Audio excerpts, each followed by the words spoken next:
Yes! Come on, get in there, ladies and gentlemen. Welcome to the Top 4 podcast. My name is Peter. I'm an Arsenal fan, ladies and gentlemen. I'm joined by Oscar, a Chelsea fan. Yo, what a weekend, man. A team full of bottle jobs. Yeah, man, I can't even say too much. My team is just not a serious team at the moment, but we got an FA Cup final to play for, so not all is lost. What are you man saying? I am joined by David, an Arsenal fan. Arsenal. Let's go. They love to stress man out, though, still. I'm joined by Robinho, a Manchester United Parisian. Big match on Wednesday night, folks. FA Cup final for the youth. I'm going to be there live in the flesh at OT. I'm going to be cheering up 65,000. Let's go. Biggest group to this record, by the way, but I'm going to be there. So let's go. We'll dabble in that a bit later. Pete, I've got a special guest waiting. Can you announce him next?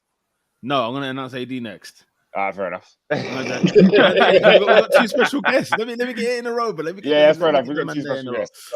By the way, I can't see that name just for the time being. I'm joined by AD, Liverpool fan.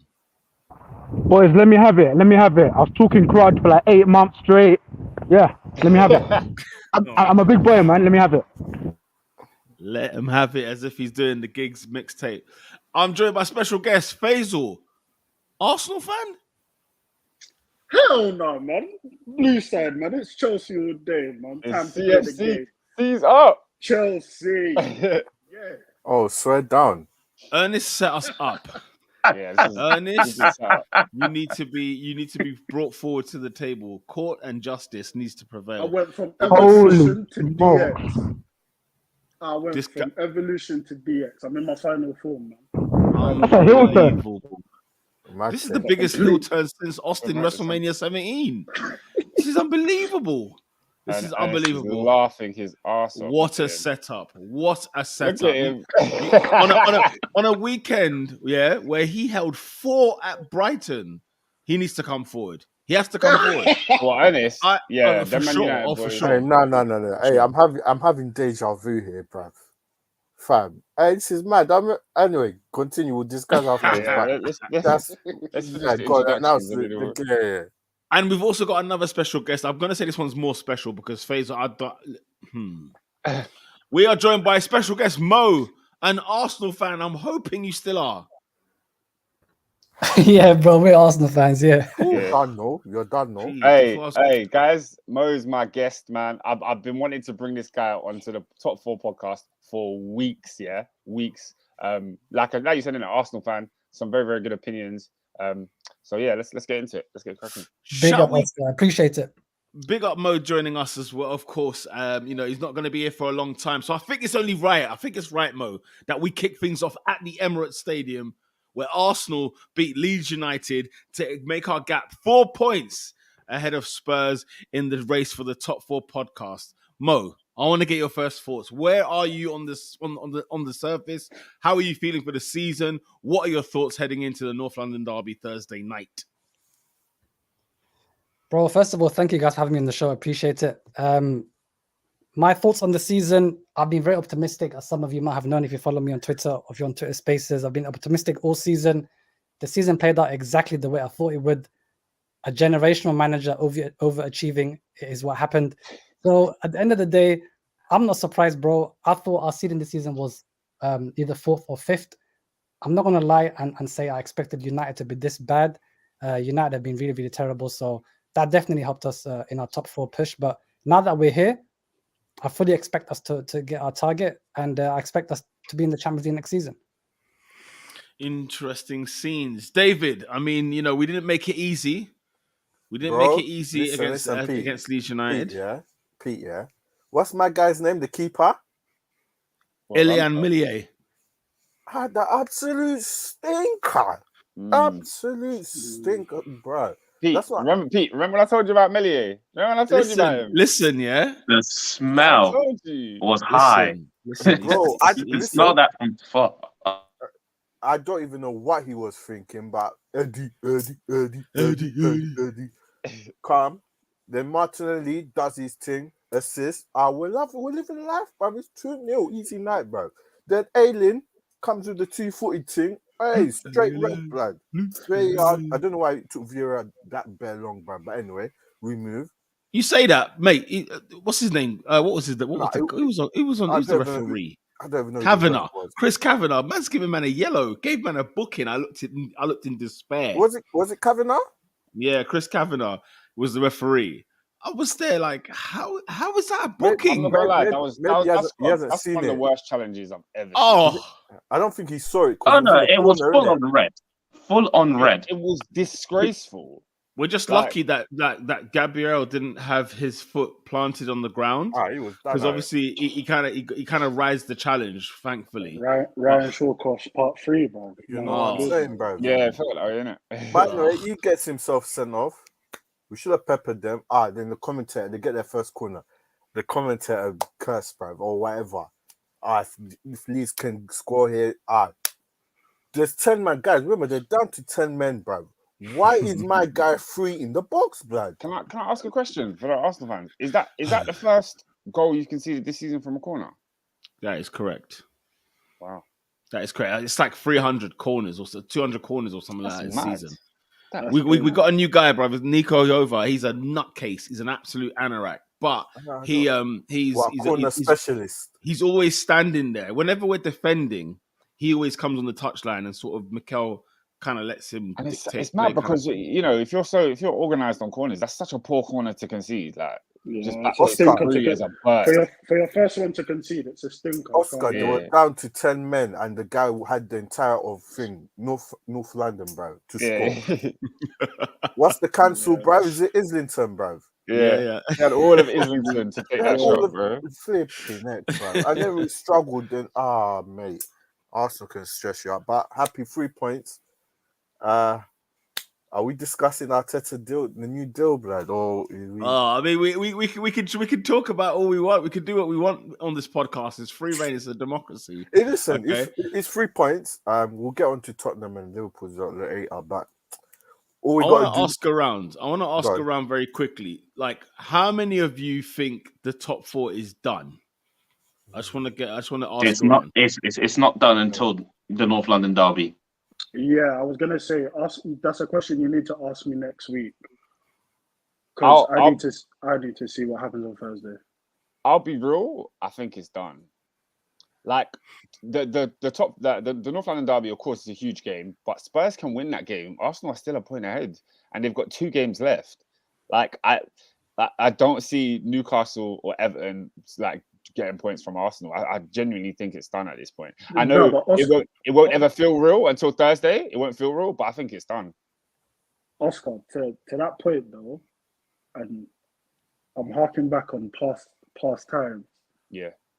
Arsenal are due, like, these times a slip up is going. I'm not trying to wish it upon them or anything like that, but it's possible that it could happen. Of course, it's always possible. Home at Brighton, it happened.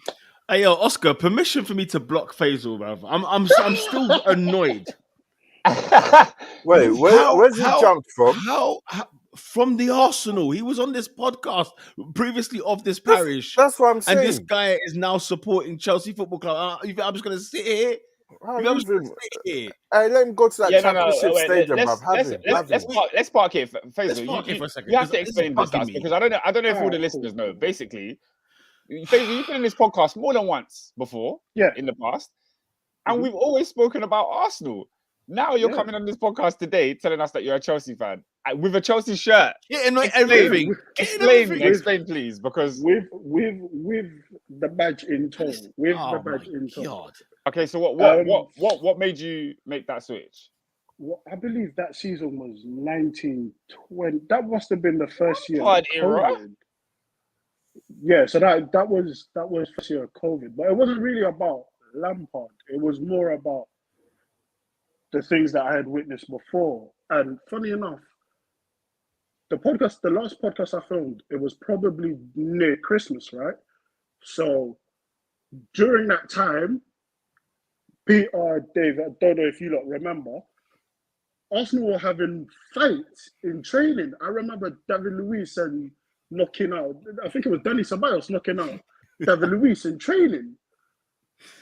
So Oh, after all the stuff that I'm speaking past tense, but us as Arsenal fans had gone through, to hear that, and then Nicolas Pepe, I remember the game. It was actually the reverse game of what happened this weekend. It was Arsenal at Leeds. And Nico Pepe got sent off at the halfway line for punching someone. That's when I gave up. That was last season, right? yeah. That was 2 seasons ago. 2 seasons. Last season. No, it was last season. It was last season. The Pepe record was last season. When Pepe, because Leeds have only been here for a year. What's it called? So you actually witnessed us win the FA Cup in 2020, and then you moved over to Chelsea I with the never shower celebrate- of garbage Lampard. That I- was what I he's never- doing. We even got him So- sacked for crying out loud. There's two things that people actually don't realize about this whole exchange of teams.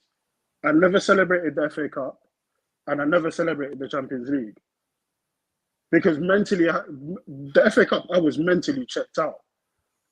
I was Why? mentally checked out because Cup where I final, where I was beating ironically Chelsea the- after beating Man City. What is going on? What happened? What happened to North London forever? What happened? What happened? Oh, bro. Hey, Peter. Do you know what I realized? Faisal, You yeah. know what I realized? I won't lie, You know what yeah. I realized, yeah. Before you go, realized? Faisal, Go I on. can't even chat, bro, because I made that same decision. How many years ago, Pete? yeah, but it makes sense. It makes sense. Nah, makes it sense. didn't never make sense. blood. In Yeah. 09, it made It- sense. In reality, like changing your team never makes sense because it all just goes in cycles. It goes in never makes cycles, sense. man. Your team's doing bad. They're gonna do good again at some point, No, but and David- the other way David- around. So David- imagine you switch to support Man United in the 2000s, and now you're pissed. Like it doesn't really it don't really make a difference. Listen, Do you know what it is? Yeah? To me, yeah, I witnessed 15-3 against Bayern after being promised the world. I witnessed all the 6-0s and the Stamford Bridges, and I was there. I was there against Barcelona. I was there against Monaco. I was there against United. I was there for all the embarrassments. But Okay, so I guess at one point you just hit your limit and you were like, bringing it I back to can't do today, this. is there anything about today's Arsenal that makes you think, there's something here that's a little bit different to the quote unquote banter era of Arsenal Football Club? Do you feel like we're entering a new era with this Arteta move? I'm hesitant to say yes because of that person upstairs. Who? Now, albeit if he says, listen, these are the people that are in charge. I'm just here. I'm owner by title, and I'm going to let them do their thing. All right, cool. Maybe we're having a different decision, but there were good things in the past, and he decided to. Situations happened where he ruined it. I'm not wishing. Please don't get me wrong. I'm not wishing bad upon Arsenal fans or nothing like that. This is my own decision. I came to this. Yeah, bruv. It is what it is. To me, I hit my limit. I never thought I'd switch allegiances, but it comes a point where you're just like, bro. Chelsea. Listen, if you're from London, right, and you're thinking rags, man's got to support a London team. Man's got to do a London thing, yeah? I hear all of that, right? Chelsea? Do you know how many clubs you've got to choose from? What ends are you from? Like around? Don't bait up the house and that. But like, what ends? What are you saying? South, east, north? I'm from Northwest. Oh my god! No, please. Northwest. Oh so my I can go up to Finsbury Park. You're like down the road. Go to QPR. Go to QPR. Have some respect. Have some respect. Go to QPR. But here's the thing, though. This is I think, Chelsea. I think Arsenal fans need to also admit this as well. Yeah? When Roman came, everything that Roman has done, at the time we thought Kroenke was going to do. In fact, it's a hard pill to swallow. But everything that Chelsea has done is the embodiment of what Arsenal should have been. We can't deny it. We cannot deny it. Everything think- that Chelsea have done, everything that Chelsea has achieved, that was supposed to be Arsenal. Yo, Mo, chime in, please. Well, to answer Oscar's question, I definitely think that we're heading in the right direction. I think it's the start of a new era. If you look at what Arteta has achieved this season, it's not really about getting top four. It's even just about how we develop the players. You look at someone like Granit Xhaka, this is the best football he's ever played in an Arsenal shirt. You look at Eddie Nketiah, Mohamed El-Neni, every single player has been improved. You can't tell me one guy that has regressed under Arteta, apart from maybe Pepe. But I don't know what's wrong with that guy. He's trying to nutmeg people on the halfway line with the goalkeeper. So there's not really much hope there. But apart from Pepe, bro, every single guy he's improved, right? So that shows me he's an elite manager. Defensively, I would say, especially when we have Tomiyasu back there, we're very, very good. We're very difficult to break down. I read a stat the other day saying that we've limited teams to the least quality shots in the Premier League, including City and Liverpool. So that really surprised me. Teams are actually extremely clinical against us. I don't know why. Even yesterday, Leeds scored from their only shot. That was mad. I don't understand, bro. Brighton scored 2 goals from 3 shots. Southampton scored 1 goal from 2 shots. Like, literally, teams are just clinical against us. So it is what it is. I think the club's going in the right direction, bro. I have no doubt about it. I definitely believe that through Mikel Arteta and his actions, rather than his words, Arsenal are on the up and up. Whether that remains to be seen, I hope so for Arsenal fans' sake. I hope so, but again, that guy upstairs is very, very weird to me. I don't know whether. You know what? Yeah, But Faisal, you know what it is though. Yeah, I feel like ever since his son took over, I think Josh is far more likable compared to his dad. I think his dad just saw us as an investment. Yeah, but we all know the buck stops with him. Yeah, but bro, we spent the most do money it. in Europe last season though. So I just want to see us build on that. Last season we spent 150 million, which you would never really associate with Arsenal normally, right? You wouldn't think Arsenal's the kind of club that will spend that kind of money. So what they need to do is they need to back that up this summer by spending another 150. If they do that, then I can say, these guys are serious. But like you said, it remains to be seen because I'm not trusting them fully yet. But from what I saw last summer, I'm going to give them a chance this summer before judging them. Mo. Quick question, yeah? Do you trust this guy with Europe, man? See what I mean? Mikel Arteta? Yeah, with Europe. Because we've seen 2 seasons. We go well in the semi-final, but we finish 8th. Yeah, but the thing is, the squad, we didn't have the squad back then. We had a lot of injuries and we have a lot of players that were in and out of the team. But now... Look at our squad now. We're still thin. Let 2 injuries happen, it's a wrap. That's why, Davidson, this summer is very important. We need to address multiple positions. If we address our depth this summer, I think we can make some noise next season. I cannot have Tierney go out and reliant on Tavares against Bayern Munich. We got Cedric at thing. Then Gabriel one day decides to fall asleep. Xhaka goes off on a madness. It's long, but we don't have a striker. That's a catch-22, though. Quick question. By being in the Champions League. This is Are you man still in pot 2? Let's say you make Champions League, yeah? Are you man still in pot 2 or are you going pot 3 now? Because you've been out so long. Let's wait till we get them. I don't care, bro. No, because also it depends who you get. So I'm just saying. Do you know what? Yeah, my strategy would be this, bro. I'm not gonna even front. First of all, Faisal, I'm never calling you to back me in beef, bro. Because if the going gets tough and the wind starts blowing the other way, this idea that you would jump to the opposite side, I'm not having it. No. The thing is, you're hench blood, yeah. And I would have relied on you. I would have said, you know what? I know a guy, bro. Let's roll. These times, the op man's joining the op. That's number one. Number two. No, wait. We'll come back later. We'll come back to that later. But number 2, do you know what my strategy would be in the Champions League, guys? I'm not gonna sit here in front, yeah.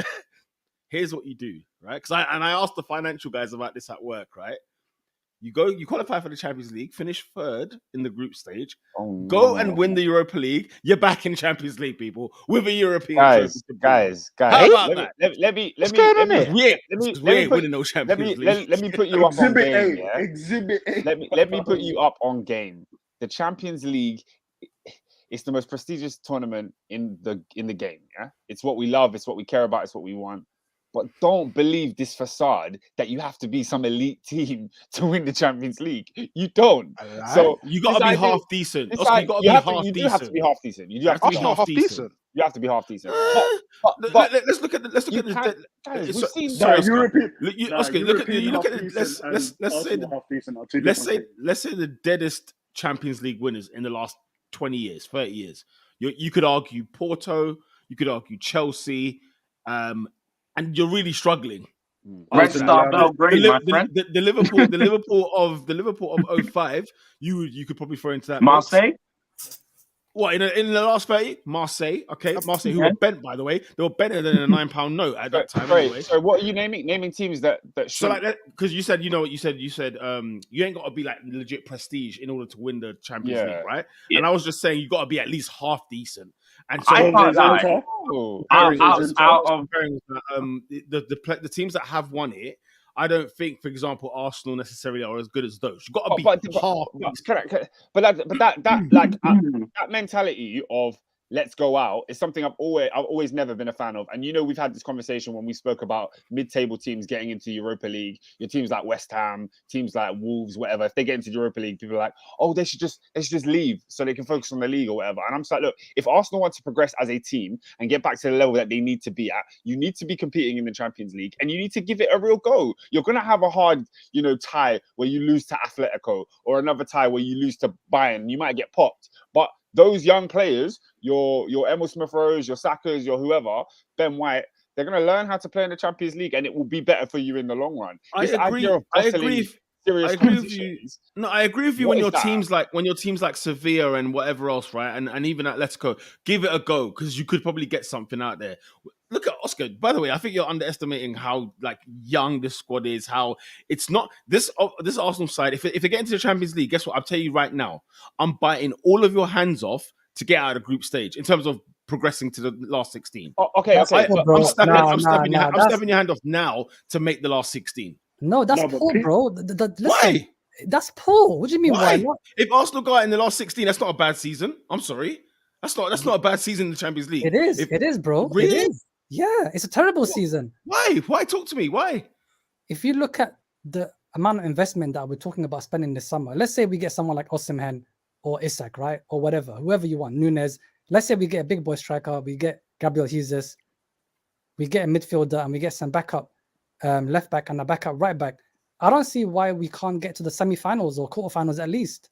Because that's a good point. Not only because I'm not expecting that's what's going to happen. I feel like you're talking about Arsenal as presently constructed, right? Yeah, of course. Okay, I can only really go on that. Yeah, in that case, I would say last 16 would be good. Okay, fair dues. Yeah, no, the truth is, you're talking about Osimhen's and Darwin's and so on and so forth. Like, as much as I would love to see these kind of players come through, I think it's going to be extremely difficult to try and get, if you want, how many players are we looking to sign over the summer? We're looking at a lot of players. I think you're doing it again. I think you're going again. Listen, if you know what I'm saying, if we're doing it again, our Skepta, then fair play. I'm all for it. It's just I'm not going to be holding it against the board. Let's say if they don't get 4 or 5 players over the line. Also, I'll say this though about the Champions League, especially in the last few years. I'd say, funny enough, both Chelsea seasons, most of the time, the people that won the Champions Leagues were the favourites and were the best team in Europe. That's not true. No, because I said okay. Counter argue that. What do you mean, Oscar? As in, you don't have to be the best team in Europe to win the Champions League. I'm not saying you have to be the best team in Europe. I'm saying most times, or 8 times, 9 times out of 10, it is. No, it's not. It's not. Oscar, what years? Who's won the Champions League? Let's go back through the years. Chelsea won it last year. Yeah. Yep. Which you already mentioned. The year before that was Bayern. They were one of the best. But I've always had this conversation where I feel like Liverpool should have won the Champions League that year. But anyway, that's irrelevant. Bayern or City. Yeah. So sure. Before that was Liverpool. Were Liverpool going into that season as the favourites? No. Yeah.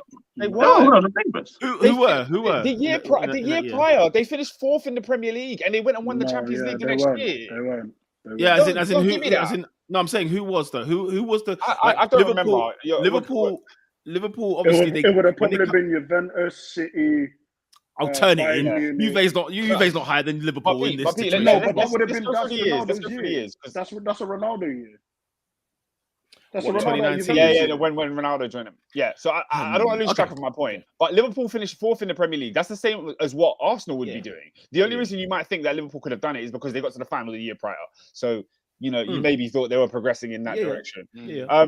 The year prior, Real Madrid, correct me if I'm wrong, Real Madrid were not winners of La Liga that year. I think they.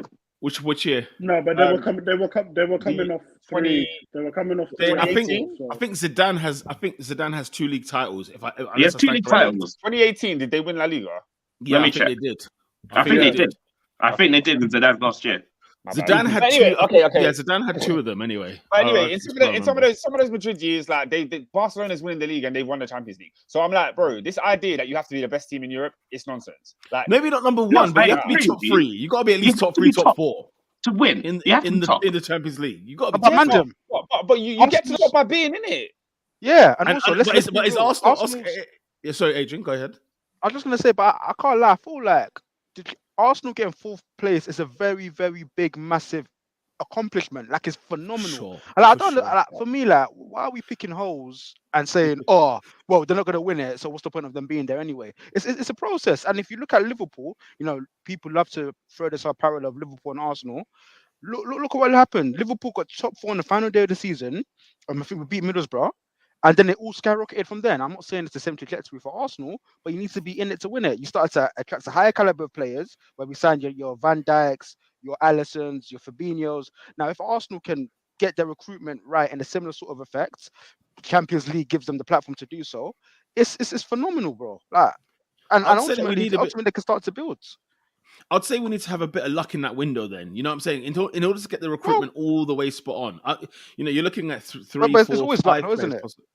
Of course there is. I mean, last year nobody saw it coming, right? And we spent a hell of a lot and recruited some very good players who've turned out to be, have done a great job for us this season, right? Each of them to a man, they've done phenomenally well. And as you said, if they do, listen, if Arsenal make the top 4, guys, it's a friggin' miracle. Like, you have to kind of step back a little bit. Thank God Man United are flopping. Thank God Tottenham were in a bit of a disarray at the start of the season. So it kind of is helping us a little bit. Especially, we've lost 11 games, by the way. We've lost 11 games this season. And we can say what we want to say about Man United. They're only however many points there are off the top 4 come the end of the season. Who knows, right? So it's still, like, perspective. When I say finish 3rd and then go into the Europa League, because I genuinely think we could win the Europa League. I genuinely believe that. And I think that if we went and won that, oh my God, that would be amazing. Back in the Champions League with a European trophy to boot. You catch my drift? So of course I want to progress well in the Champions League. I'm not saying, you know what, because we're going to get knocked out quarterfinal, last 16, don't bother being in it. No. I definitely want to be in there. But I think for the momentum and for where we are, this and as Mo was asking, am I talking about this current squad? Yes, I'm talking about this one because I can only go with what we have, as opposed to what we could potentially get. But the whole point of this whole like era or this moment for you got to be top 4, Oscar. Though. You got to be top 4 best in Europe. You got to be top 4. To win the Champions League. It's the trajectory of where Arsenal want to go. Yes. And if you're going to spend money in the summer and you're going to move up, like the whole point is to get better and get better. Like Adrian's saying with that Liverpool progression, you can't just like sit back and just hold off. Do you know what I mean? You've made top 4, go for it. Like you go and you get better as a team. So that the aim would be strengthen that squad. Like David was saying, look, you're 2 injuries away from a crisis, which is fair, but you bolster that. That's why I said Arsenal needs to go again. You spent 150 mil last summer, spend 130 this year. Go again. I think you're right, and I think everyone at Arsenal knows that that's what has to happen. Do you know what my big fear is? However, next season, and I know Oscar, you made the argument. I think last week you made this argument. I think everyone will wake up again, type of thing. And if you've got an awakened Man United, a serious Tottenham, if they keep Conte and then they recruit in the summer, right? You're looking at a top 6 battle that is legit. Like it's gonna be legit out in terms of, especially finishing in the top 4. Right? I don't believe it. I don't believe. No, it. I know you don't believe. You believe somebody else is going to fall away, right? I just think if we look at Premier Leagues for the last 5 years in a row, the teams that have been chasing top 4, it's not a matter of who's the greatest team. It's a matter of who's going to slip up the least, who's going to be less of an idiot. Chelsea last season, last day of the season, we're losing to Aston Villa. Losing. Yeah?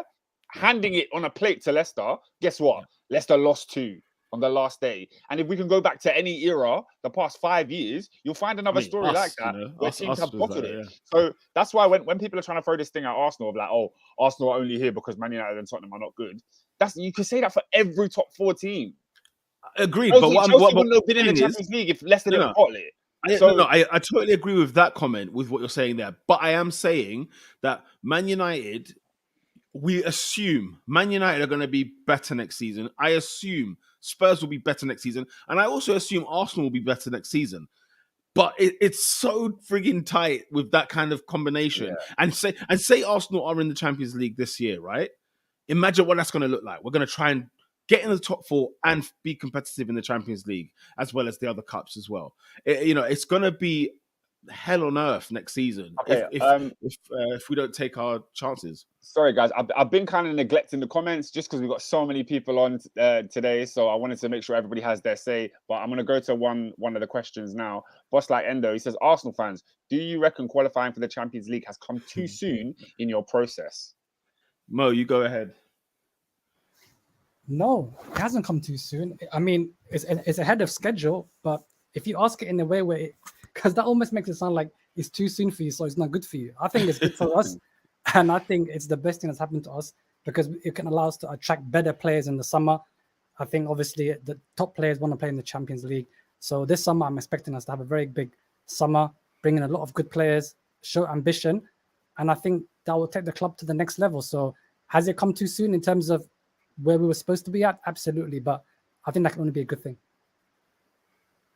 I concur. David? Yeah, I don't know, bruv. like Arsenal probably last year sat with Mikel and said, look, here's a 3-year schedule, here's a plan, this is what we're going to do. And then, oh, snap, we've hit the golden egg earlier than expected. Does that even have a negative effect at all? Can it be negative? Can it be too soon? As I said, it depends what the owners do this summer, innit, bruv? If you're in the Champions League, you might as well buy the caliber of players that you want that fit your style of play. If they don't do that, the first signing I need to see, is Yves Bissouma, bruv. He needs to be. That is the first one, bruv. Midfield cover for Partey, bruv. They don't do that one. I know you, man, are not serious, bruv. I mean, look, there's so many areas to cover. In all fairness to them, they've got areas to cover, and I guess what happens first is which one is viable, first kind of thing. Even if it is a striker or a backup left back or another central defender, another central midfielder, it's going to be, how many players are we going to see walk out the door? There's not too many strikers running about, bruv. There's this one that they showed. There ain't not good number 9s out there. Another question. Would you guys say Mikel Arteta has earned his new contract? Ooh, here we go. Here we go. Can I answer that question? Can I answer that go ahead, bro. Have a butchers. I'm 70% yes, he has. The 25% of it is now that we're talking about Champions League football, we're going to find out, and I was going to make a point to Pete, and I was going to say, are you using the group stage as your measuring stick? If we're taking this theory that we're going into if you're taking this team into the next year, going at the group stage and going, all right, cool, let's use the group stage as our measuring stick, and then however we perform, we go from there and then see where we can improve. To answer the actual question though, Mikel Arteta has done a lot of things right that probably fans like me who left or didn't really agree with the Ozil situation, the Aubameyang situation. Like, he's had a lot of pressure, the ins and outs, the Xhaka situation. Like, he's had a lot to do with. Then we're taking into account he's not working for the greatest owner on earth. That's just a fact. He's not. He hasn't got Man City's budget. For even that matter, I don't think he even has Liverpool's. and he's still performing very well for how much he's got. So I'm rolling with Mikel Arteta. I was never Mikel Arteta out. I never said nothing about the guy. I think he's improving as he goes along. I think as the years goes by, you can see him tactically get better. His teachings, from Pep, you're starting to see it more and more and more. But in Europe, because there is one more thing as well with Stan. Is he going to get comfortable with Europe? Where he's like, all right, cool. We're going to build a squad whereby we know top four we're good for it. Or at the very least, Europa League, we're good for it. Whatever happens in Europe, happens in Europe. As long as we keep on requalifying, we get the P's and that's it. If that happens, you lot are just living in deja vu.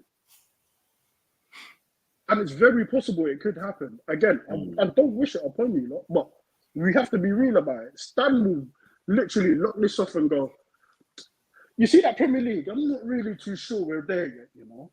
Let's just bake off here and accumulate P's. And that's the only issue. Like, as much as Arteta can, you know, he's done well and that, does the club have ambition to back this guy, bro? That's the main question. Fact. But you know what? To be fair, you would say in many senses, yeah. Because let's be honest, Mikel Arteta has had probably 2 or 3 sackable runs where he's kept his job. I think the facts that they've announced him, they've announced giving him a new deal before top 4 is even secured, tells me, like, guess what? They've made this bed with this guy. They believe in this guy. And last season is a testament to the fact that, guess what? I think they're probably going to back him. It might not be as much as 150 million again, but it's clear that this is their guy. This is who they want to take them into the future. And so I think they will back him. So when you put it like that, yeah. When you put it like that, sorry. When you put it like that, they finished 8th and they backed him in the summer. I hate you. You're doing the twice thing, but I swear the first year was half a season, no? Oscar. Unai Emery was fired. Unai Emery was fired after the 3rd league defeat of the season. Okay, when was that? But I think there's context. It was like in October. But we took forever. Bear in mind as well, I think it was November. We took forever to get Mikel through the door. Yeah, you had Freddie Ljungberg and Valentino in the pitch.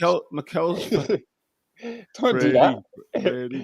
Mikel, I think, took his first game, Bournemouth away. I want to say it was like Boxing Day-ish, 28th, 29th December, that time. Yeah. I remember I was at Emery's last game. Emery's last game was at home to Frankfurt. That's when he had lost, because the group stage in the Europa League was really the measuring stick. It wasn't the league; it was about the Europa League. But to the point we're making, 2 years, 1 year, whatever, 1.5, because we're going to give him glory for the FA Cup, aren't we? And rightly so, right? We're going to give him glory for the FA Cup, and so we should give and take for the same amount of time. Okay. So you know, he did finish there twice, top down. Yep. He had a disappointing result of the season last year, and they still said, here is 150. That who was saying, Faisal, you were saying earlier, he doesn't have the financial backing of all of these other teams. But it's like, well, this summer he did, and he proved that he can get the best out of it. And I think where I have to give him credit is that, bro, Chelsea spent 100 on Lukaku. It ain't work. Man United spent 100 plus on 3 man. It ain't really work like that. City bought Jack Grealish, ain't really work like that. So this notion of you spent money, yes, if you're a top club, you're going to spend money, but the manager has to make that money work. And this season, Arteta's done his team with the money. Like, it's done really well. So I think he has. I think my fear always comes, like I said this, I think last week, he will make one good step and then he'll do a few steps where I'm like, why are you creating your own like, why are we creating mountains here? We did not need to have a mountain here. I think because we're in May and we're sitting here and, you know, Arsenal's done what they've done. Mikel's done a great job, ABC, right? We have to remember what it was like when we weren't scoring goals, when we weren't winning games. And it was like, hang on a minute, the lamb that was sacrificed in Pierre-Emerick Aubameyang, the goals were gone. You catch my drift? And very easily, we could have been behind United, West Ham United, we could have easily been in that situation because we weren't winning games or not scoring goals and X, Y, Z. I always feel like as soon as the wave is nice, just give it a minute because something's about to explode. Something's gonna kick off where you just think, flip's sake, here we go. I feel like with that though, because this is his first job, I'm not saying. I agree with you with the consistency of like the harsh waves. It can't happen so consistently, but he is new to this. Like, bro, he's a baby in this managerial thing. No less, he is walking in to a gauntlet, like a gauntlet. And on that point right there, is the reason why I was in apathy. I literally got to that point of where I even told David start of the season, get your seatbelt on. We're in for a ride. And you either sink or swim with it, whatever the case may be. At the start of the season, I'll never forget this. When Arsenal played Chelsea in that preseason friendly, every Arsenal fan was fuming at the end of that game because it was just like, this is the same Arsenal, terrible, giving away goals, playing poor, spent money, nothing's changing. And you were the voice of reason, saying, Wait, what? You say what? As in the preseason tournament, not the league game? Because it started from preseason. Then obviously it went into the Brentford game, Man City, Arsenal. But the sinking feeling of this is bad was preseason. It was when you signed players like Ramsdale, and everyone's like, why are we signing this keeper that's been relegated twice? When you paid 50 million for Ben White, these were not things that were met with glee. Do you know what I'm saying? These were not things that people were like, yeah, we got a new signing here. No. It was negative. It was damp. So Oscar spitting. Hey, wait. so I lost my train of thought. What was I saying? We felt like it was the same squad. But you, Pete, even with Arteta, who you've never really fully been 100% behind, you still thought Arsenal were going to get fifth. That was your prediction. Yeah, because I said, what did I say? We have the fifth best squad in the league. So by default, before a ball is kicked, I look at things on paper. The top four speaks for itself, right? Yeah. So whose squad's better, Spurs or Arsenal's? Spurs. Arsenal, in my opinion. I'd say Spurs. Oscar, before they signed Kulusevski or whatever his name is, and Benton Core, I'm so sorry. Look at that Spurs squad, which had Dele Alli in it, by the way. Okay. Go look at that. Oscar, I would go still top to bottom. Even now, Oscar, go look at Spurs' squad. But Pete, remember what I said to you this week. The only reason you think Arsenal squad is better is because those players have proven themselves under Arteta. But I said to you, I thought that with the fifth best squad in the league, period. You're only better because Saka's had his best goal scoring season this season. Emil Smith-Rowe had his best goal scoring season this season. Odegaard has come into the team and played a more important role than he did last year. Ben White has proven that he can cut it at a decent level team. Yeah, there's so many things that Arteta, Tomiyasu, bro, who the hell was Tomiyasu? You're saying that these players are. This squad is better than Tottenham's because of how well they're performing now. If Tomiyasu was trash, if Saka's got 4 league goals, Oscar's not fair on me. That's not fair on me. That's true. That's not fair on me. When I jumped on I jumped on the Twitter Spaces and I said, "What on earth have I walked into? I've walked into the 1999 WWE Ministry of Darkness era because I did not understand what the hell was going on here, right?" And everybody was rinsing me, and I'm sitting there thinking, "Hang on, guys." I will snap your hand off now if we get fifth. Are you dumb? Look at the squad we have. Not that our squad is poor or whatever, but Oscar, you go do a combined 11 now of the North London derby, right? And even go do a combined 11 in August. Especially with Nuno, by the way. They had Nuno Espirito Santo, by the way. Yeah? Who was awful at Spurs, right? And Spurs... bad management. Listen, when you say bad management, as in bad... from the manager, they had a manager who performed poorly. Arsenal have a manager who's performed well. So he's Oscar. As I said, I think he's done. I don't want to sound harsh on this guy. I really don't. And here's the thing: I don't hate Mikel, not at all. He was my former captain, former player. He's won 2 FA Cups, right? And he's the Arsenal manager. I don't hate the guy, not at all. But when you're an Arsenal football club and we've got people, coming out of graduation and are doing internships at a club like Arsenal, you have to ask yourself some serious questions. Now, the reason I'm thinking, I look at Tottenham, right? And they've gone and got Conte. Now, for all the things Conte is and isn't and whatever else, right? Yeah. People can argue Look at him. He's been here X amount of months and he's still behind Arsenal, right? He joined when they were 2 points behind and now they're 4 points behind. You have to make the case. Is it the squad or is it Conte? I would argue it's the squad, okay? Conte has done really, really well. In fact, against the top 6 or whatever it is, he hasn't lost a game in, I think, 8. He's had 8 attempts and he hasn't lost to anybody, right? So that's bloody impressive.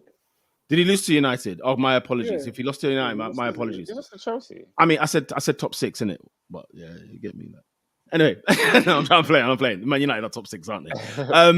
But yeah, so okay, so he's lost to Man United, right? But he's done he won against Pep. I think did he play against Klopp twice or just the one time? The one time. Is it just the one time? No, twice. When they had that good performance, was that not under Conte? See, I thought it was. I think it's only once. I think it's only once. I think it may be only once. Yeah, Okay, my bad. okay. But carry on. But anyway, so when I look at, for example, the Spurs situation, I'm looking at it like thinking, hang on, this team is not good. And if it makes the top 4, it's a miracle if they do make the top 4. In the same way I look at it, it's a miracle if Arsenal make the top 4. Even though Man United are terrible, looking at evil, imagine, Oscar, to pick Arsenal or Tottenham, you're still thinking, bloody hell. Next year, a Champions League song will be sung in North London. And you will be asking yourself next season, how did this team get here? That's what you will probably ask, right? Obviously, they've done well to get there. You could say the same thing about when it was sung at Old Trafford. But the question, mad thing. But the thing is, the question was, does he deserve it? I think we should have let the contract continue because he had another year. How long? Yeah, how long did he have left? Another year. He had another year left on his contract. So for me, I'm a bit like, let's just wait and see. You wanted him to go into the next season without the security. I mean, brother, it's not like it's frigging Paul Pogba. He's out of contract. Someone can snap him in 6 months' time. It's like, This goes back to the point though of him needing. By the way, he gets paid more than Conte before the new contract. Just thought I put that out there.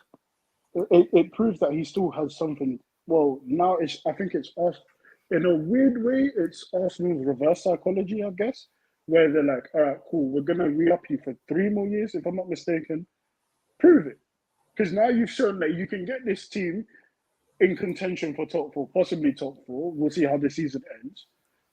Champions League music could be playing at the Emirates. Let's see what goes. But again, to your point, Pete, about Tottenham, respectfully, blood. To Roy Keane's point, I'm not turning my head and I'm seeing Harry Winks in midfield and I'm going to be shaking in my boots. That's not going to happen. You know what I'm saying? I feel like Arsenal's got the better team. Arsenal do Arsenal things. Again, Xhaka gave away a penalty for no good reason against Brighton, and I still haven't gotten over it. So things can happen. It's just about what happened. Thursday is so important. Not because of top 4. Forget top 4 for a hot second. It shapes the culture of Arsenal going forward. Whether we're just going to be this team that overachieves for however long in the season and then just falter, or we're going to be a team that proves that we can continue and continue and continue to succeed and make steps forward and forward and forward. The thing is this though, you have to ask yourself this: at what point you get a new contract, okay?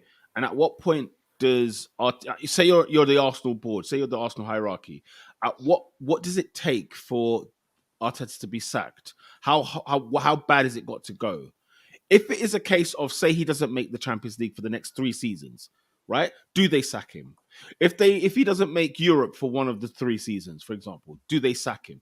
What is the barometer scale here? Because I can't quite gauge it anymore. As far as I'm concerned, as far as I'm aware, even when they went and chased him up the M6 after we lost at home to Man City to go and get him, when I say they made the bed, they literally went to sleep with this guy because no matter what, he is going to be the manager. And as you have rightly said, the last 2 years proved it because he had an 8th place finish. And as well, his first game in Europe, he went out straight away to Olympiacos. The second season, he's gone out to Unai Emery's Villarreal, which wasn't all that, by the way. It wasn't that kind of side. It was a humongous slap in the face, though. You know, it was a slap in the face, and it's only because Man United lost to them in the final. It makes Villarreal look a bit bigger. You got a bit more respect for them, right? Especially what they've done in the Champions League this year. But again, Your Bayern Munich's and your Juventus must be looking at this situation thinking, hang on a minute, what have we done here? How have we let these lot get through us, right? Why have we underestimated them so much? So in terms of his European pedigree, not great. In terms of his Premier League pedigree, not great.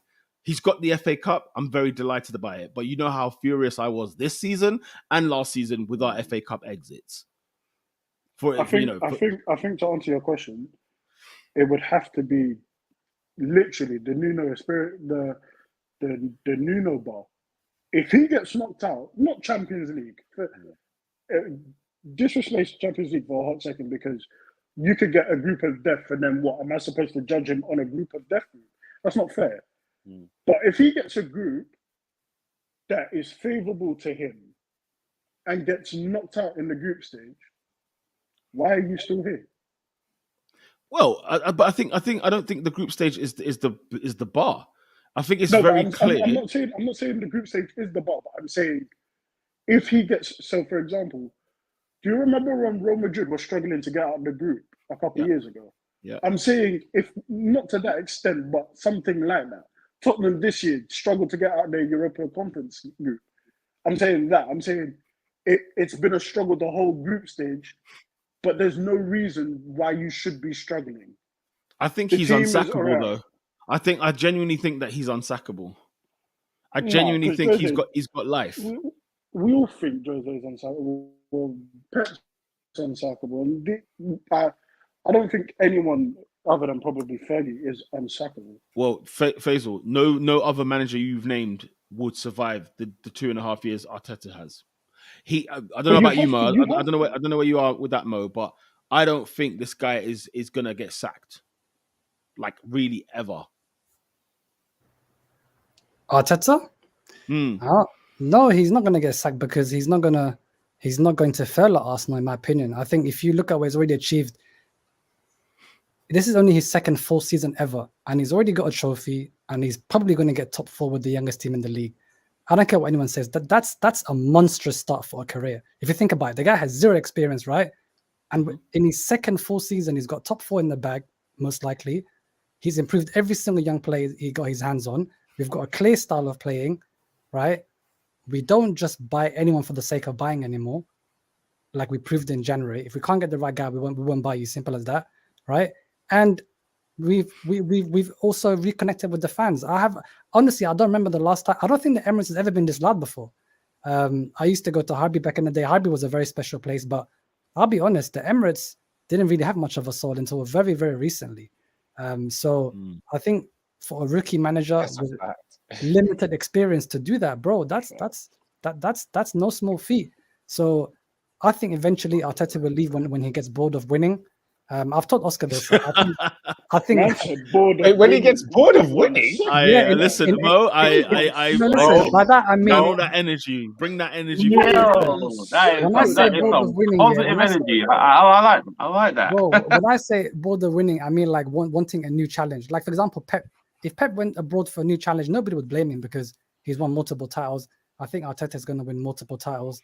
He's going to win the Champions League as well. And after that, he might win a new challenge, but I don't think he's going to get sacked. Yeah, listen. When it goes wrong next season, Mo, you need to come back. Davidson, next season you're gonna see us in a title challenge. I told my God, waiting for you, man. Have you not heard the news about Mr. Hallam coming to the Premier League? Are you going to say title challenge? Yeah, title challenge. Yeah. Listen, that brother's gonna stay Ben White and Gabriel all the way to hell, man. My lord. Listen, man. That's he's gonna take both the hairlines back. That's insane. Sahar said, I was about to say Mo knows ball till I heard this board of winning thing. He had to say yes, Mo. Okay. See, the thing is, my question was, Mo, is, say it's not going well. Of course, if it goes well, hey, free reign, right? But if it's not going well, I genuinely think they're not gonna ever sack him. Personally, I think the only way Arteta is no longer Arsenal manager is because he walks away from it. That's just my opinion. The next 3, 4, 5 years, because when I say they made the bed, I'm talking every nook and cranny, okay? Every leg, every back part of the bed, the mattress, the cushion, the lot, right? So I'm just saying, like, I don't think. Listen, we could finish 10th in the league. He's not getting sacked. let me be very clear. You know what I'm saying? I don't think we will ever finish 10th. However, we could finish 6th and 7th for years. He's not getting sacked. Okay. It's clear. I mean, I guess. look at what I'm seeing. We've been talking Arsenal for a long time. A very long time. Way too long. Can we talk Chelsea? Can we talk Chelsea? No, just before we get to that team, we could do quick predictions for the North London derby. It's this Thursday. What are you man saying? Are Arsenal going to do it? Personally, I think this game will be a draw. I think Spurs will come strong, but then Arsenal will hold off. What are you man saying?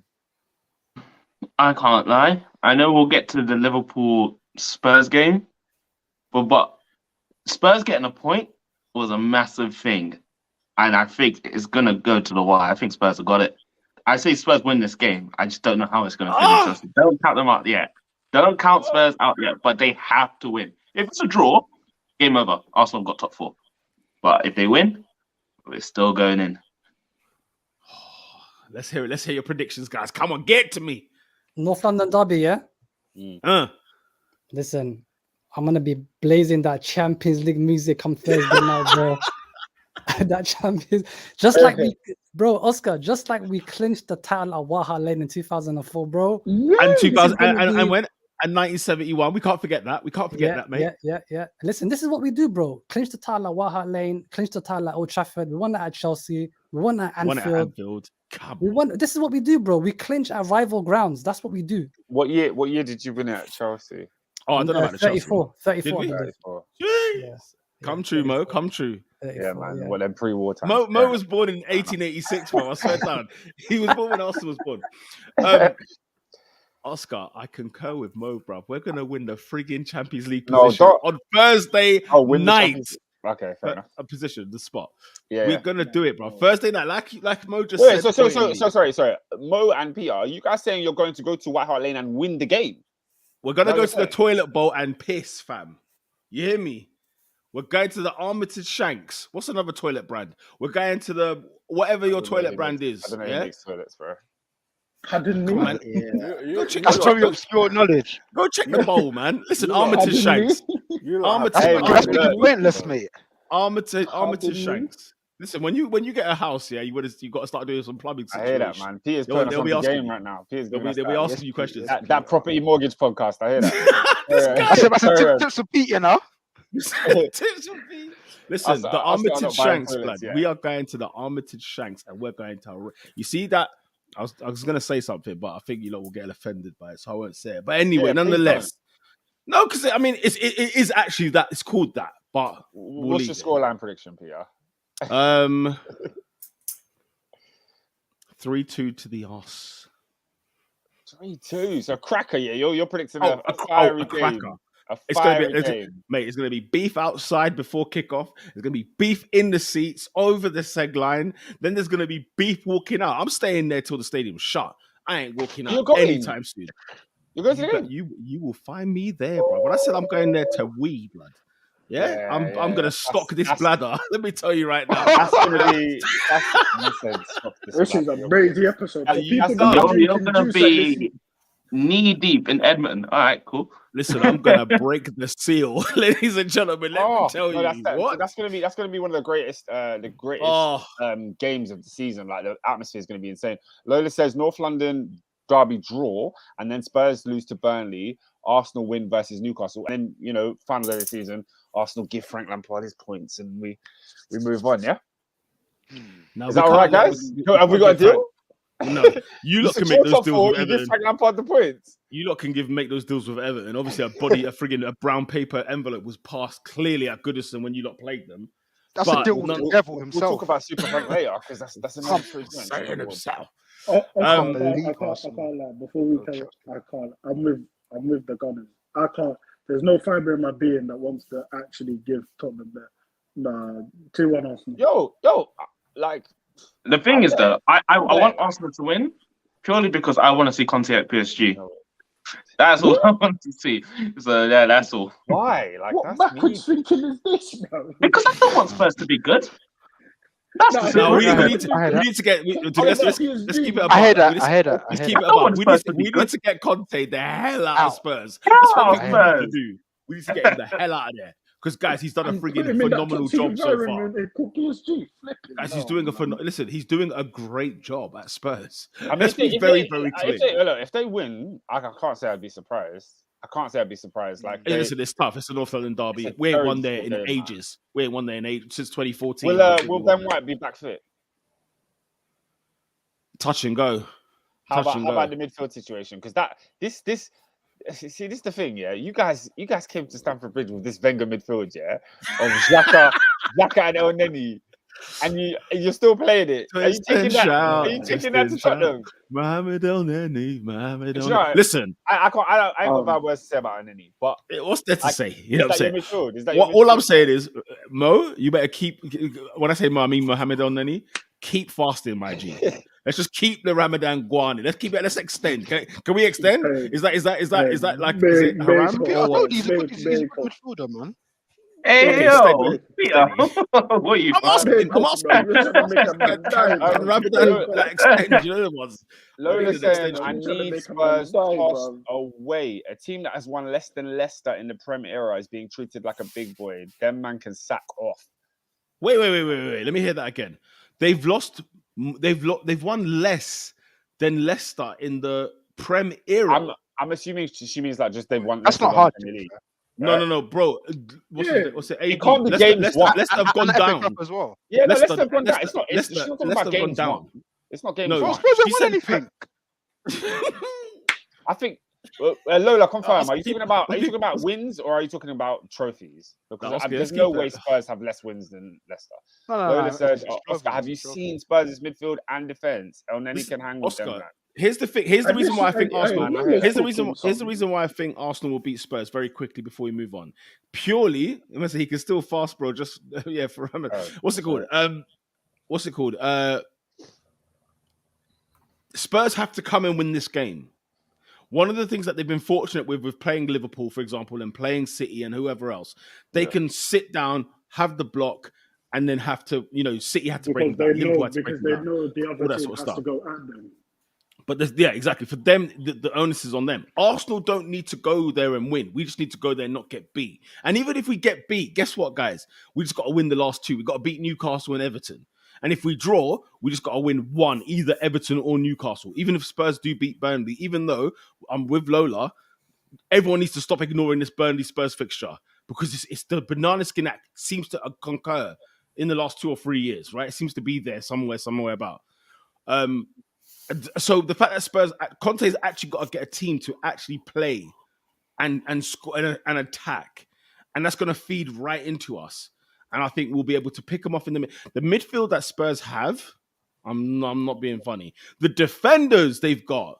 Now, don't get me wrong. Our strikers are not exactly, Ballon d'Or, top goal scorer, golden ball. You know what I'm saying? But big up to Eddie and Nketiah, right? I hope he can pick up them spaces.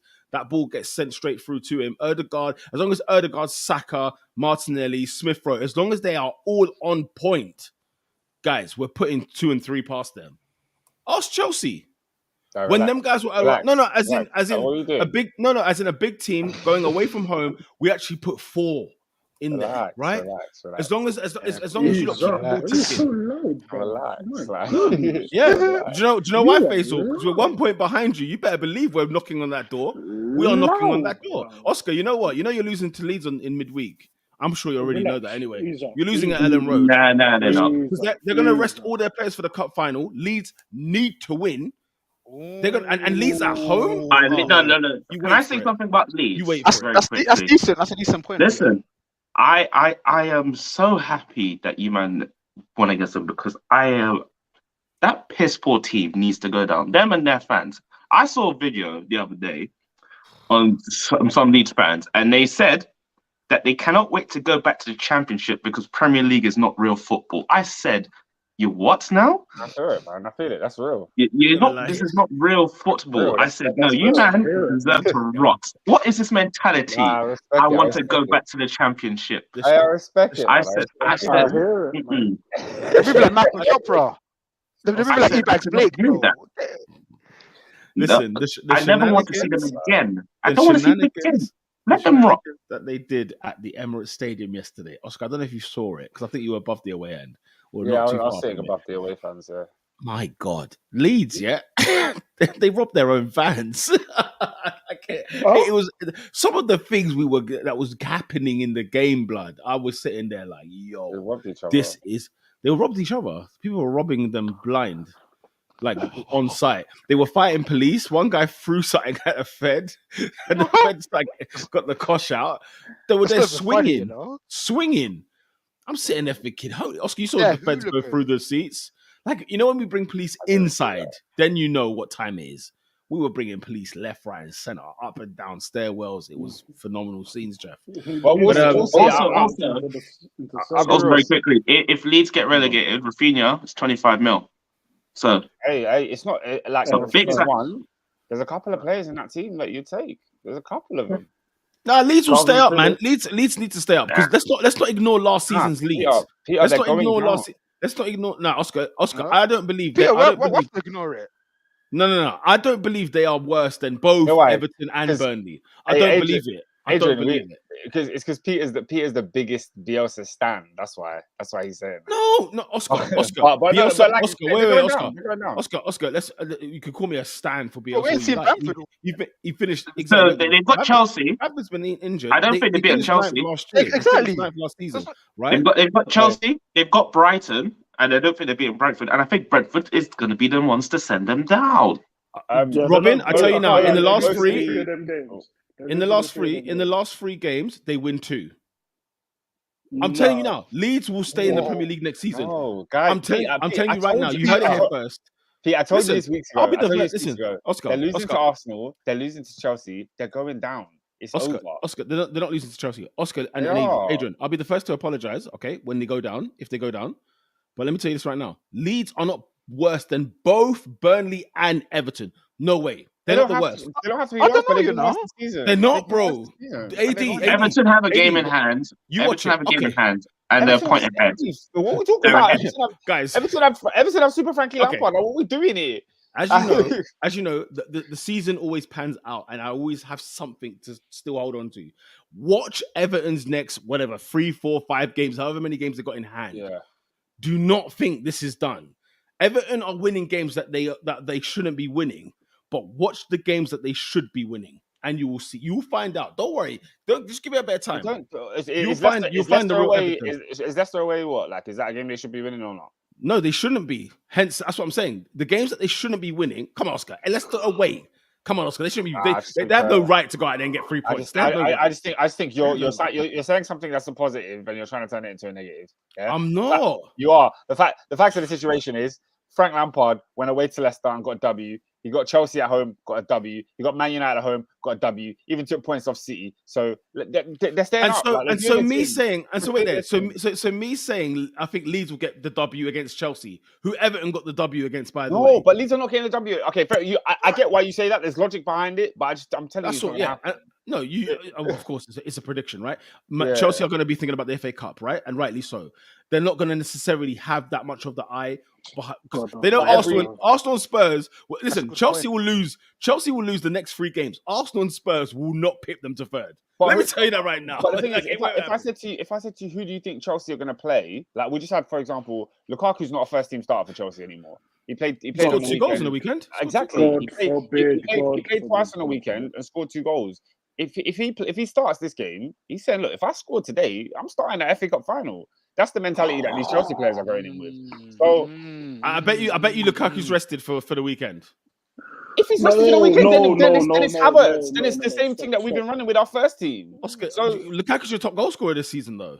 Okay. So if you rest him, I mean, I know I'm clutching at straws here, but if they rest their top goal scorer, they shouldn't fear anybody else. When it comes to players, our team is equally needy. Like, whoever we swap in, they're equally as bad. Like, it don't matter. Oscar, just bad in different ways. Listen. It's purely on this: the hunger that Leeds will have. Because, by the way, where was their hunger at the Emirates? Oscar, wait there. That's the hunger in 20 minutes. Two things. Let's be fair. Let's be clean. Yeah, their defeat to Manchester City. Okay, it was 1-2-0 for a long period of time, and they were really in that game. Okay, and then obviously the scoreline doesn't show that in the end. Then at the Emirates, they were down to 10 men and looked like nicking a draw against Arsenal, Yeah, who are fourth. That's because okay? Arsenal. That's Who because are Arsenal fourth. still got that gene. You still got that gene in you. We got that. You see, you've got excuses for everything. But when I say Leeds, I think are going to Have beat you not got that Chelsea, gene? Is that gene not still in you? we're fourth. You still got that bottle gene. You still Consistency bottle over it. time. You know what I mean? Consistency over time. We are Alright, fourth. I understand what you're saying. That- I think Leeds. By the way, it's going to be a cracking game. It's going to be an absolute. The atmosphere is going to be unreal. Chelsea Watch are it, packing Jesse them and in, Jesse what? March. By the way, the only thing I would say about Jesse March, just let the dog off the leash a little bit. Just let them off the leash, because when Leeds started attacking us, that's when we started getting wobbly. In the first half, it was us. We were just, it was frigging training work. It was light work. We were just passing it about. But as soon as he let the dog off the leash, then man, we're coming at us. So I think that's a tactic, though, isn't it? it might be. Keep it felt tight and then go for it. Last. I felt the same way against when they played Man City. I was like, man, just let them go. Let them go for it. Let them go for it. Yeah. And I think especially because Chelsea are vulnerable, Leeds will let the dog off the leash early, and they will have to go for it because they got no choice. They're fighting for their lives. We can move on, Oscar. Shall we talk Chelsea? Seeing as you drew, you want to? you drew 2-2. I don't really want to talk about us. Oscar, you said Bruno medium. I heard. Where did I hear Bruno medium from? Bruno medium. Because That's guess what? He picked a point. Did he though? Did he? Yeah, he's Are got we a seriously point. doing this, Pete? He wasn't even Pete, there. are we really doing this? Listen, even there. Hazel, don't call him Bruno medium, and then he comes and gets a point. Let's not do you know this. why? Do you know why? Take Because the people L. people are acting like he's large. Where's my guy? Robin, back me, please. Huh? Yeah. Back me, please. Because man, I'm calling him medium size, Huh? Bruno Lage. Large. Show some respect. Bruno Large. No. So I feel like Chelsea just shot themselves in the foot again. Thank I you. can't lie. The man them are trash. Just say you're trash. I can't lie. Don't get me wrong. Bruno Lage, he's done his thing this season. Wolves are 8. Commendable. But commendable? Chelsea. You're not taking the mick. I swear down. Wolves are 8th. Man, them telling me it's commendable. I'll be real. I'm not trying to disrespect Wolves or nothing, but like Chelsea actually played really well in this game. Yeah, they shot themselves in the foot. For 70 minutes, we were the better team, and we should have scored more than we did. It should have been 4-0 by the point it was 2-0. Yeah. Like we should have put the game to bed. And then what happens is, like the gene I was telling you that Arsenal have, I think Chelsea have this sickening gene where we don't know how to soak any pressure. You run through our team like water, like literally like water. That final goal, if you just go watch where Wolves start with the ball, you think we always talk about this pressing, this Gegen press. You win the ball high up the pitch and force errors from the defenders. No, they had the ball from their goalkeeper in their own box, and they played through us like it wasn't the 90th minute. Like we were just letting them come through. They played through us and crossed the ball and scored. It was an absolute joke of a performance. The collapse from Chelsea yesterday was sickening. Yeah, the fact that we had a midfield of Ruben Loftus-Cheek and Cover that was clearly tired, clearly waning. Thomas Tuchel does not decide to bolster that midfield with any substitution. Instead, he brings on Malang Sarr. For what reason, I will never understand. And if you watch how our defense just collapsed. Not as a result of Sarr, because it was collapsing before he came on. But when he came on, it did nothing to reassure the players that there's a bit more security here. We had Saul and Sarr on the left-hand side, and you saw how free the cross was that came in for that final goal. I'm sick of this team. I'll be brutally honest. I'm going to let Faisal come in a second because I'm sure he's got his opinions.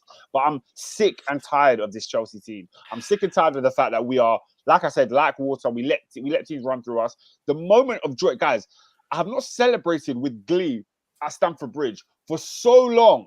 Like at Stamford Bridge this calendar year, I've watched us lose to Arsenal. Yeah, I've watched us lose to flipping Brentford. I've watched us lose to Real Madrid. I've watched us drop points. I can't remember what games we drew. We drew with flipping Everton. Yeah, when Lukaku bagged that second goal, I have not seen the stadium with that much joy in months. Like everybody was off their feet chanting his name. People don't chant Lukaku's name since the interview. Like. They were chanting his name. Everything was great. Everything was fine and dandy. Also, while we're on Lukaku, yesterday, he didn't look overweight, did he?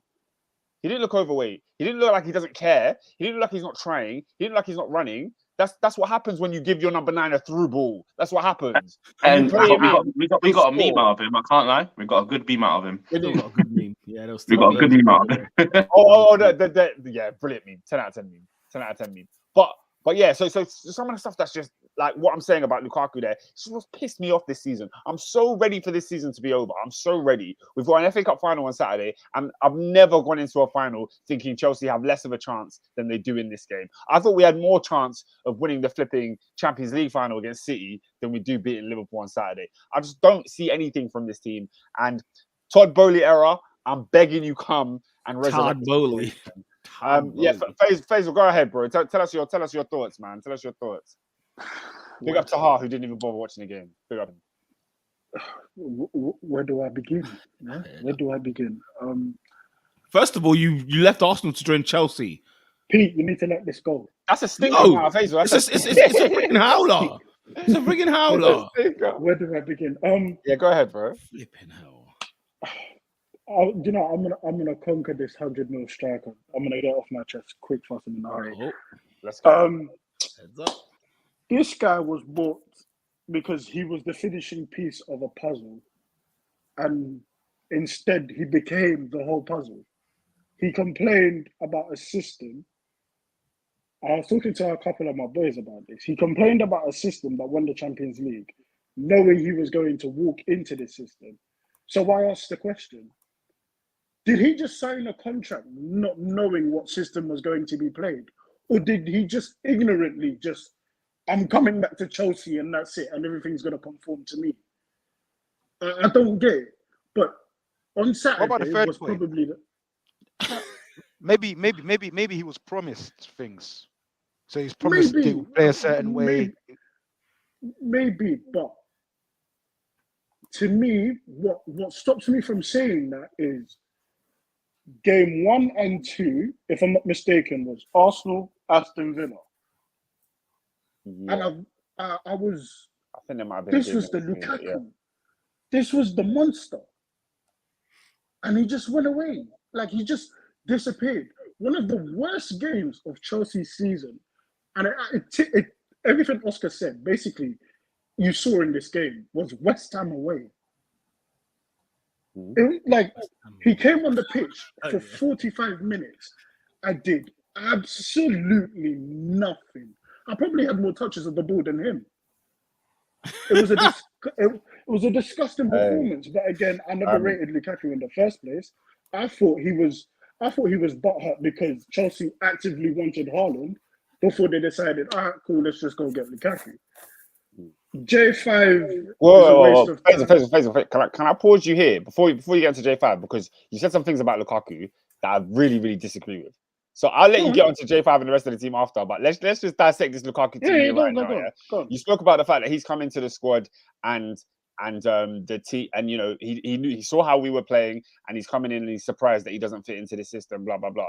How about the organization that's paying 100 odd million plus the highest paid player in terms of wages at the club? How about that organization? Why have they made no planning and no structuring to think, hold on, we've got a team that plays a certain way, and we're bringing in this guy who's doing his thing, player of the year in Italy. We're bringing him in to come into our system. Why is the onus not on them to create a system that suits him? Why on earth would you look at the player like he's the coach? Two things. Tell us. Number one, you have Thomas Tuchel and them man are all like, it's not like it's not a basketball season where they're not going to train and go right into a game. No, these brothers see him every single day. Yeah. So clearly, I personally believe, because I think highly of Thomas Tuchel. I don't believe Chelsea have signed Lukaku, given him to Thomas Tuchel, and Thomas Tuchel has just gone blindly into the season thinking, oh, we're just going to swap Havertz out for Lukaku and it's going to be seamless. I don't believe that. I don't believe that they haven't given the midfielders like Kovacic for a certain period of time, Hudson-Odoi, Reece James, Ben Chilwell, to supply passes or supply crosses into the box for this guy. I don't believe that, because I believe they knew what they were getting, but I don't believe he knew what he was getting into. Because again, you can't talk about a system, go into training, working on the system, and still critique it. because But he said Thomas Tuchel said, "You don't run if you're gonna play for me, run. Running is a you thing. It's not. I can't tell Oscar, bro. At this point in time, yeah, you need to load up the stream. No, you need to know your IQ needs to be like, all right, cool. I see certain triggers. Let me load up the stream, or let me make runs. That's what You I'm just have saying. to be fit enough, though. Which is a him thing. he's It's not fit Thomas enough, Tuchel. man. It's nonsense, Adrian, man. What to, It's no, nonsense. He's... to press. Well, Lukaku can press for 90 minutes. Oh no, Week in, week out. yeah. Maybe that's not his. Maybe That's what I'm maybe that's not his team. Maybe that's not his team. But like, Oscar, but for me, that's not something I would criticize Lukaku for. Like again, like Lukaku is not Yeah, an first, 'cause unfit that was player. him. You bought that. Like, why are people acting like that's him. you didn't buy this? You saw the team play in the Champions League, like you're saying. They played in the Champions League a certain way, high up the pitch, winning the ball back, like all-time recoveries, yeah, all of this, like Gegen press thing, yeah. So why are you signing a striker that comes in and plays a certain way? And then, as you mentioned, he comes in, he bags against Arsenal, he bags 2 against Villa, he bagged against Zenit, I think. Then he had a couple of good games where his performances were really, really well. And all of the sudden, like everybody has just turned on him. And I get the interview is this, like he's done himself zero favors with that interview. It's a disgusting. Hold your L. Like Lukaku has to hold his L with that interview. But this idea that his poor season is 100% on him, when you replace him and you bring in Kai Havertz and you're getting the same thing. Kai Havertz has not been better than Lukaku this season when he's played, and he's played more games. So the system is garbage. It's not getting the best out of Pulisic. It's not getting the best out of Cho, whoever you name in these forward lines. It's not getting the best out of any of them. So we can sit here and make a point about who Lukaku is as a player, but he's performed in numbers-wise better than all of them. He's now eclipsed Mason Mount, who's the number 1 guy last week. But Oscar, my whole thing is, before I even get to the system, I'm always going to look at what you're doing. So, for example, again, against West Ham, you're jumping on the pitch. You didn't start the game, all right, cool, whatever, but you're jumping on the pitch. Before we talk about systems, let's see what you're actively doing in that system so that we can find ways. But if you're doing next to nil, I'm gonna ask questions. I'm gonna ask you questions. The reason why Havertz plays a lot is it's a simple thing. It's a simple answer. He's willing to do what Lukaku's not willing to do. And it's as simple as that. But that's because to be fair, the system was built around Kai. Oscar, to be fair to Faisal's point, yeah, if you're say the system doesn't work for anyone, because it doesn't work for anybody, as you've mentioned, right? But what you are getting is, you spent 100 million quid on a player, and so you would think that at least, okay, even if the system's not to his liking, because you're the £100 million player, I feel like I can at least. You can be adaptable. I would expect you to be more adaptable than, say, if you bought. I know Kai was like 80 whatever million, right? But I'd expect you to be more adaptable than the players that were less. I think there's a part of this as well, though, is that I think Conte sold everybody a dream because of what he did with him at Inter. Because remember, he was off that decline from Manchester United, right? There were still some believers like myself and even yourself, Oscar, with Lukaku. And if I'm honest, I'm still a believer in Lukaku. However, there is only so long you can talk about the system, in my opinion. And at some point, I have to look at the individual and say, okay, we all agree the system is probably not the one. But are you helping your cause? You know, Manchester United is a disgrace. We will get there shortly. However, the one player that's probably making his case, if not 2, Cristiano Ronaldo has put up, was it 18 goals in the league this season. So he's made a case. Lukaku, for everything that's going on around him, he's still at Chelsea Football Club, a club that's 3rd in the league, a club that was in the quarterfinal of the Champions League, a club that is in the FA Cup final. Now, Lukaku has been a disappointment. It goes without saying. So yeah, I agree. And you're saying, you know what, let's leave Lukaku alone. We need to focus on other areas here. Tuchel is definitely a huge part to play. And had there been no situation with Chelsea Football Club, I believe, like I said last week, Roman's pulling this trigger and he's getting rid of him, especially after Wolves now. He's pulling that trigger and he's putting him out of his misery. But I think Lukaku does not get away with this scot-free. He can't. He He- can't. of course not. I've lamented about how bad these players are. These attackers have been. None of them should get away with it. None of them should have. Why can't he scot-free adapt moments. to this situation? Why can't he adapt to the circumstance that he's in? What do you like? What do you mean adapt? Like look at the game on Sunday. Yeah, people will love to tell me, oh, Lukaku doesn't run enough. He doesn't run. The guy chased the ball down and wins a penalty. Yeah. He then goes and scores the penalty. He should have been on penalties from day one, but that's another argument. Yeah. He then goes and scores the penalty. Then this is like people will tell me he doesn't run, he doesn't work hard. We played West Ham a couple weeks ago. He also won the penalty against West Ham that Jorginho missed because he was chasing a ball down. Then, second after that, what happens? Pulisic gives him a through ball clean on goal, buries it with his weak foot into the bottom corner. That's Lukaku being able to finish. His finishing has never disappeared. It's never disappeared. Go check that League Cup final when he comes off the bench. He was not starting the League Cup final, right? Despite starting the Club World Cup final and scoring the header that won us the game. Well, not won us the game, but like he scored a header in that. He didn't. He was not permitted to start the League Cup final because he doesn't run like Kai. And we had that game, and I saw Pulisic miss chances in that final. I saw Mason Mount miss chances in that final. Faisal, I know you watched Chelsea versus Manchester United and saw Kai Havertz miss a hat-trick of chances. Like these are things we don't see from Lukaku. Let's be very clear. Let me be very frank, by the way. And I think me and Oscar are on the same page. Lukaku starts every game from now to the end of the end of next season. This idea that he should not be starting games is preposterous. However, let's criticize Lukaku when he's got the 38 games under his belt minus injuries, and then we could say, do you know what? Okay, if he's only got 10 league goals in the season, Lukaku, what's going on? Even if the system isn't to your liking. But Lukaku should be playing every game. The fact that Chelsea walk into a building with no centre forward starting, they're not Manchester City. What is this? And even Manchester City we criticise for not having a striker. They must start Lukaku. It goes without saying. My whole thing is this, yeah. I'm not the biggest Lukaku fan. In fact, I'll be real. I'm a Lukaku critic. But the moment he put on a Chelsea shirt, I was like, cool. I'm gonna have to swallow my pride for this because this isn't about this isn't about me versus Lukaku. This is about Chelsea. This is about Chelsea number one. I have to support whoever wears the shirt. But I was willing to say, you know what? Cool. This is Lukaku's first season in about 2-3 years in England. I'm willing to give you a blind. Serie A to Premier League is a totally different tempo. I'm willing to give you a blind.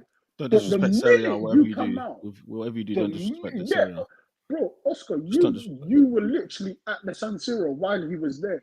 You've seen the difference between Serie A tempo and Premier League Not tempo. me. I've never been to San Siro. Bro, were you there, Oscar? I've never been to Italy. I've never been to Italy, so that's my bad. You might be thinking about someone else. My bad. Maybe Robinho. Robinho's been there, no?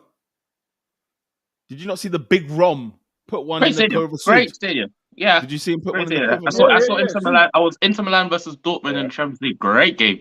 Great game. What was your point? What was your point in saying that? I'm saying I was willing to give him a bribe, but the minute you open your mouth, and for all intents and purposes, I don't think, to be fair to Lukaku, if anybody else had said what Lukaku had said, it wouldn't have been received. But because you've done this at United, it changes the whole game. It's like, bro, you've now punked out of 2 situations in England. It can't be, oh, Man United and Chelsea. No, we have to look at you first. And you put that spotlight on yourself. I'll be real, yeah. When the Lukaku situation happened, I was fuming on the day. And then the next morning when the interview kept coming out, I was fuming. The second we got the apology video from Lukaku, for me, that was enough. He addressed everything, and I know every Chelsea fan will tell you differently. Every Chelsea fan will say the apology meant nothing. It was PR. It was nonsense. For me, I was done with it when he apologized. I'm not going to keep crying about this interview anymore. For me, but I think Chelsea fans still hold it over his head, and I can't blame them because he said these things like he did. So it's on him. That's on Lukaku. But again, an apology is good, but do you know what would be better? You murdering teams. You are like Lukaku in his prime form is a monster. The I haven't seen him. I Okay, have not seen him without withstanding injury, of course. Without SW6 withstanding has made a great point. He says that second Lukaku goal. Ask yourself, how many times have you seen that pass? Thomas Tuchel is not telling the players to play the through ball. Those attackers have been poor, and he's not telling them not to play the through ball. And Peter, what was I saying a couple of weeks ago? I was on this podcast asking for Ross Barkley. Like, you know, I don't rate Ross Barkley highly, but he's the only one in this team that will actually get his head up and say, let me find Lukaku, let me play a through ball. These players don't do that. And SW6 is saying Thomas Tuchel is not telling them to do that. Trust me, I think there's something in the conversations within the system. Like, if Thomas Tuchel says, look, Lukaku's in the middle, play a ball through the middle, they'll do it. Like, but it's purely system based for me. He's not telling them to do that. Well, I will give Lukaku a bly, and I think it's the biggest bly I'll give him, is basically for him to be successful, two men have basically been injured this whole entire time. Reece James and Ben Chilwell. With them two, I think we're having a totally different title race. I'll be completely blunt. Whoa. Title race? Yeah, I'm being completely blunt. I wouldn't say title race, but I think Chelsea have seen the 7 teams or 8 above more points on the board. That's twice now. That's twice now I've had title race. I'm like, what's going on here? Pete, I remind you, at one point in the season, we were top and clear. I don't give a damn at one point. The season's won in May. But this is the truth. Man City have 8 more wins than Chelsea. Arsenal have more wins than Chelsea. Fair enough. Okay? Listen, we cannot be talking about we are definitely not listen, let's hold this for 1 second. A banging Lukaku, we are not seeing a different title race. Let's pump the friggin' brakes. Have you seen what they're up against? I don't know. No disrespect to Chelsea. Listen, no disrespect to Chelsea. Chelsea will be doing brilliant to match City and Liverpool. These friggin' animals, they're about to go to 90 points again. No, man, no. I'm sorry. No. Let's have some respect. Let's have some respect. We were there. We were live over there. Whether you believe it sustained, that's a different conversation. But how many losses did Chelsea have? Hang on. Let me see. We were there. Oh, 6. Only 6. Yeah, like, look, we have 11 and we're only 1 point behind you. That's mad. Everyone's there. Everyone's there at some point. I think that what you're saying is 100% right in the sense that with Chilwell and Reece James, we would have a lot more points on the board. Yeah, with both of those guys fit, and I also think Hudson-Odoi as well. But like, with the players that we have, we should be doing much better than what we are. So 100%. Gents, I agree with you. What's up, bro? Breaking news: title race is over next season. Yeah. Don't know if you can see this, but that's not a picture. I refuse to believe that's a picture. It is. Haaland. Oh, isn't that the Romano picture? Oh, is that Faricia? I thought that was a Google map. My bad. Nah, bruv. It's done. Listen. That already announced. They're trying to get Erling Haaland to come in on the last game of the season. So what do you call it? He's on 500 bags a week at City, and they're going to try and present him on the last game of the season. Hopefully, that when City have won the league, so they can show them what's happened, what's next. It is long for everyone. It's a long day, man. It's a long day. We need to. You know what though? But you know what though? For everyone that complained about Guardiola not having a striker this year, it's all your fault. It's all your frigging fault. Okay? He at least kept entertaining. He at least kept it. Yeah. I didn't complain. It was you said he deserves extra credit for winning without a striker. Correct. He does, because how can he win without another credit? Yeah. So I'm not pleading for him to get a striker. I just want to say this to our fellow that's sitting in green. The brother that's in green. Yeah, I told you from August you were supposed to win the league. It was your league. Pep Guardiola spent all summer trying to get a striker. He failed. He failed to get his man. And guess what? You allowed them to win the league strikerless. Now they're coming next season, and they ain't stopping. Oscar, man. They ain't stopping. Oscar, you ain't getting another opportunity. Hang on, but you see, another opportunity. This is why. I can't lie. A free Pete is on the cards. Listen. But the thing, this idea that Liverpool let City go win the Oscar. Come on, Liverpool should have show won some the league. respect. What- Look at Manchester City. Look at Hey, them. Liverpool. Actually, have a look. Can we Same applaud Liverpool. Liverpool for giving us an entertaining title race in No, 2022? no, Can we not applaud them for Let's being just this win the close? league. Are you Let's freaking just win it. joking? Let's Oscar, just win Chelsea, it. Oscar, Yes. Liverpool have no divine right to No. win the league. Yes, they do not. even Not the when Man City. City exists. They should. Not No, when Man no, City no. and They should. Guardiola Man They City. should win the league. And do you know why? Do you know why? Because me and Faisal, we're talking about Chelsea and we're talking about how we need to rebuild and we're going into next season. We need to get all these pieces together. When you're talking about Arsenal, all of the pieces, we need to get this player, we need to get that player. Can we compete in the Champions League? All these conversations, they happen for City, they happen for not City, they happen for Man United, they happen for Tottenham. We're figuring out how do we get there? How do we get a squad that is ready to win the league? I'm sorry, Liverpool have a squad that is good enough, more than good enough. They've And proven that they Oscar are Premier since League winners. January.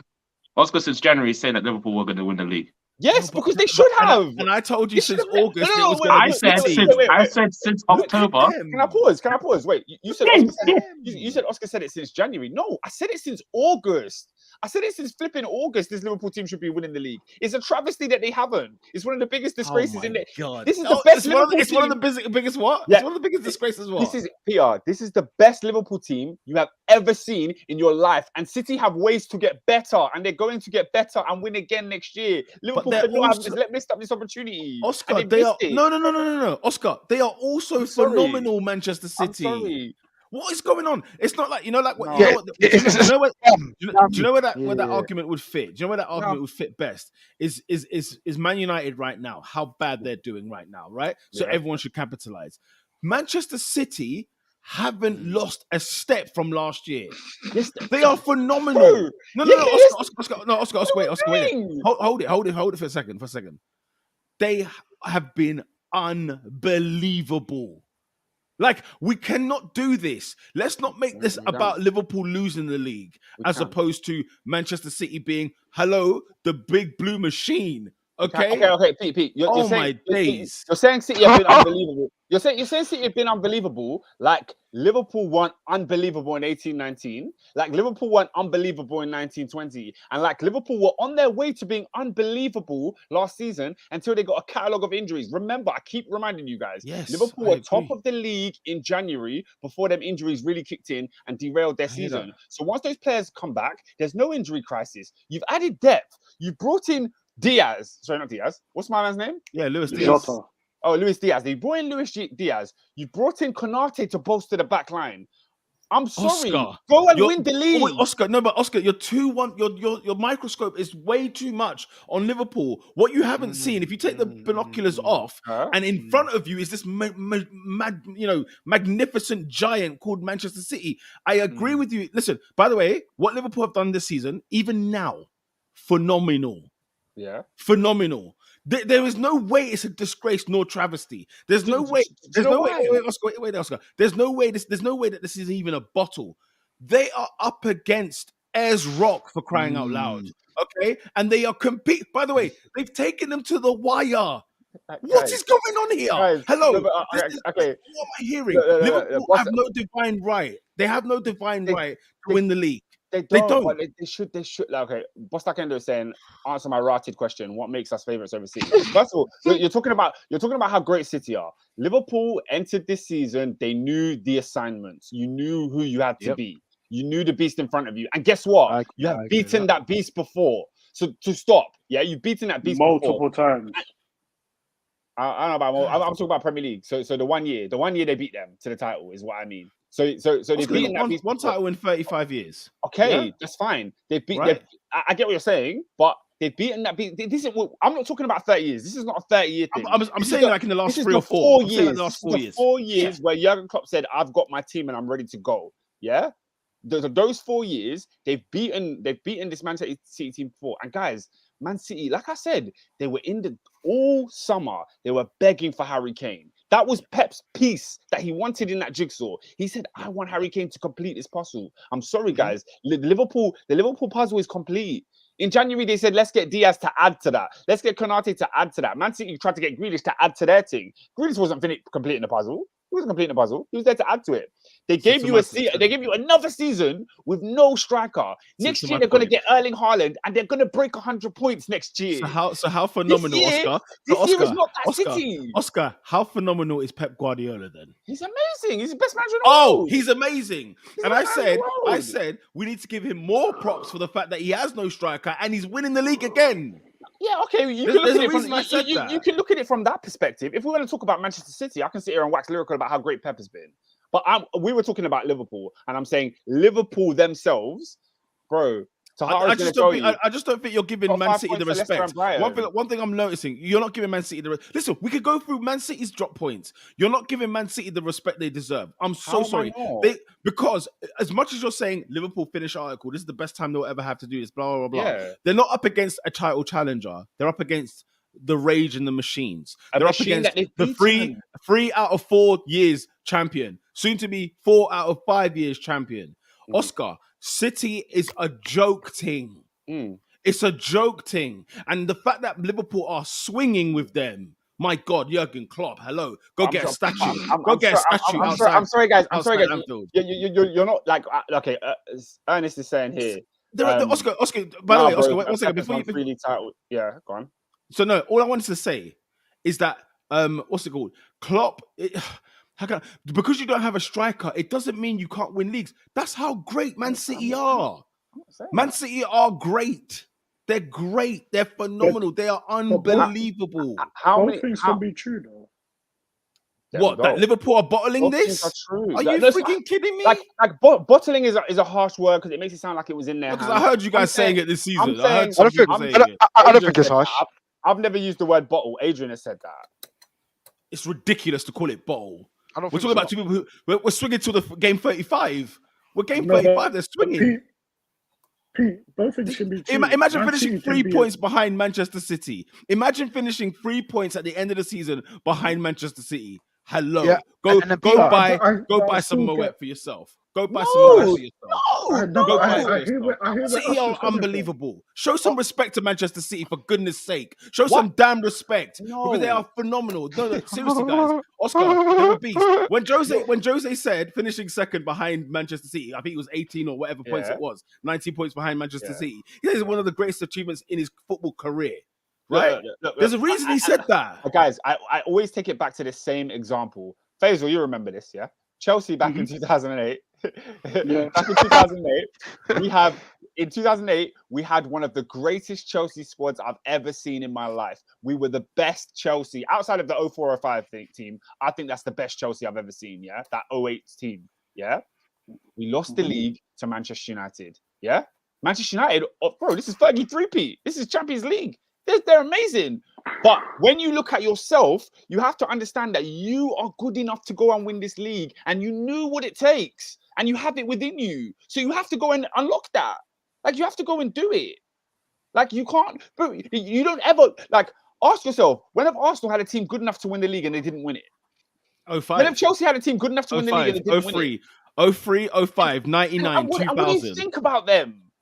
Manchester United were phenomenal. Chelsea were unreal. No, you look at yourself. If you know the beast you're up against, bro, I'm sorry. Like, Oscar, I can't believe you're even comparing those two eras, because this era is like none other. I'm so sorry. Liverpool and Manchester City of 2020s and 2021s and 22s is not the same thing as Chelsea with 08 and Man United and Arsenal in the 90s and early 2000s. They're not the same thing. Liverpool, by the way, have been gangster, even finishing second. They've done unbelievably well. City is on another planet. Peter, on this podcast, we've always said, since the inception of the Top 4 podcast, you finish above City, you win the league. It's like the basic rule of principle. It's like our philosophy, for crying out loud. If anybody wants to win the league, just finish above City, you'll be fine. But Peter, there's a reason for that. How much do you value the points being an indicator of where a team is? I don't know. Season by season, it changes. Season by season. We have to talk about Centurions, and we have to talk about the 98, 97 points, those teams. Oscar, exactly. They're not getting those numbers this year. No, but Oscar, Liverpool on 2 occasions. They get 96, though. No, they're on 86 now. The highest Man City can get is 85. So 95. 95, still bloody Okay. good, isn't it? Chelsea did that in 05, right? Yeah. Here's the thing, and that was a phenomenal Chelsea team. Here's the thing, though. If I forgot my train of thought now. I've lost my train of thought. But what's it called? Forget even the points. Liverpool twice, if not 3 times, Adrian, correct me if I'm wrong, will be finishing in the 90s and not winning the league. Yeah. What? But It you means knew that from day one. it means but it tells me that it's not bad Liverpool. It's unreal Manchester City. It That's is, what it tells me. So Liverpool finishing in the 90s. If they finish in the 90s this season, I think what you're looking at, the way you're phrasing it is like Manchester City are an unreal team and Liverpool are a challenger. The way I'm phrasing it is that we've seen Manchester City be unreal for a long period of time. We've seen Liverpool be unreal and match that in certain situations. So you knew this season you had to be unreal again, and you're not. You know what I would say though? They are unreal still, but they're not. Yeah. They're not. But what I would say is for Liverpool to be unreal, they have to be at max power, and City don't, and they're showing you that again this year. No, they're showing you that again. You're saying. Look at the way you're diminishing. Look at how you're diminishing. They're not going to get 98 points again, are they? Yeah. They're going to get 95. Okay. Yeah. Now this isn't the most impressive title win, not by a long shot, not by a long stretch. Sorry, yeah, not by a long shot. Is this going to be their most impressive title? So the fact that Man City, we would even argue, man, we haven't actually seen and I think as well, what's kind of clouding our judgment a little bit. Liverpool could have 2 Champions League titles in those 4 years, and City have none and barely made to a final. And I think you got to kind of separate those two things for the time being, just for Premier League conversation, for the sake of Premier League combo. I genuinely think, Oscar, that they're playing a beast. And the fact that Liverpool are going full pelt, they've won 25 games, Liverpool. I think they've only lost 3 this season. 5 or 3. But they had to make up for a deficit. They've drawn 2. Yeah, and they did. And they got close. They haven't. I agree with Oscar in that sense. Let's get Adrian in here. Adrian, what's your thoughts, man? What's your thoughts, Adrian? You're 3 points behind. You got close. I mean, what's wrong? What's going on? Good enough. So, no, I think on 2 lenses, like Oscar's right in the facts that Liverpool Football Club knew the gauntlet. Liverpool knew what they had to do. They had to be even unbelievable isn't good enough to beat this Manchester City side. So then you go and we look at the summer transfer window where we're like, well, I said it myself, in my opinion, we needed another CM, we needed another attacker to take us over that line. We didn't get it, and if you look at the games that we've thrown, like, bro, I'm so sorry. We took the lead twice away at Brentford. We ended up drawing 3-3. We were 2-0 up away at Stamford Bridge. We drew 2-2. Mo Salah missed the penalty at 0-0. We then go and lose the game at Leicester. Spurs, Alisson's been phenomenal. He made a mistake against Spurs. We drew the game 2-2. So I'm so sorry. Like, when you come into a season with such fine margins, you have to understand that. And also, I'm also going to ask you another question. How many of those games did Thiago play? Well, Sherlock, guess what? For the past decade, he hasn't played more than 25 games anyway. So we knew we needed that cover anyway. So yeah, like, so that's how I see it. Like, ultimately, Liverpool weren't at max. Liverpool weren't at their max. And Peter, you're spot on. That's the difference between Liverpool and Man City.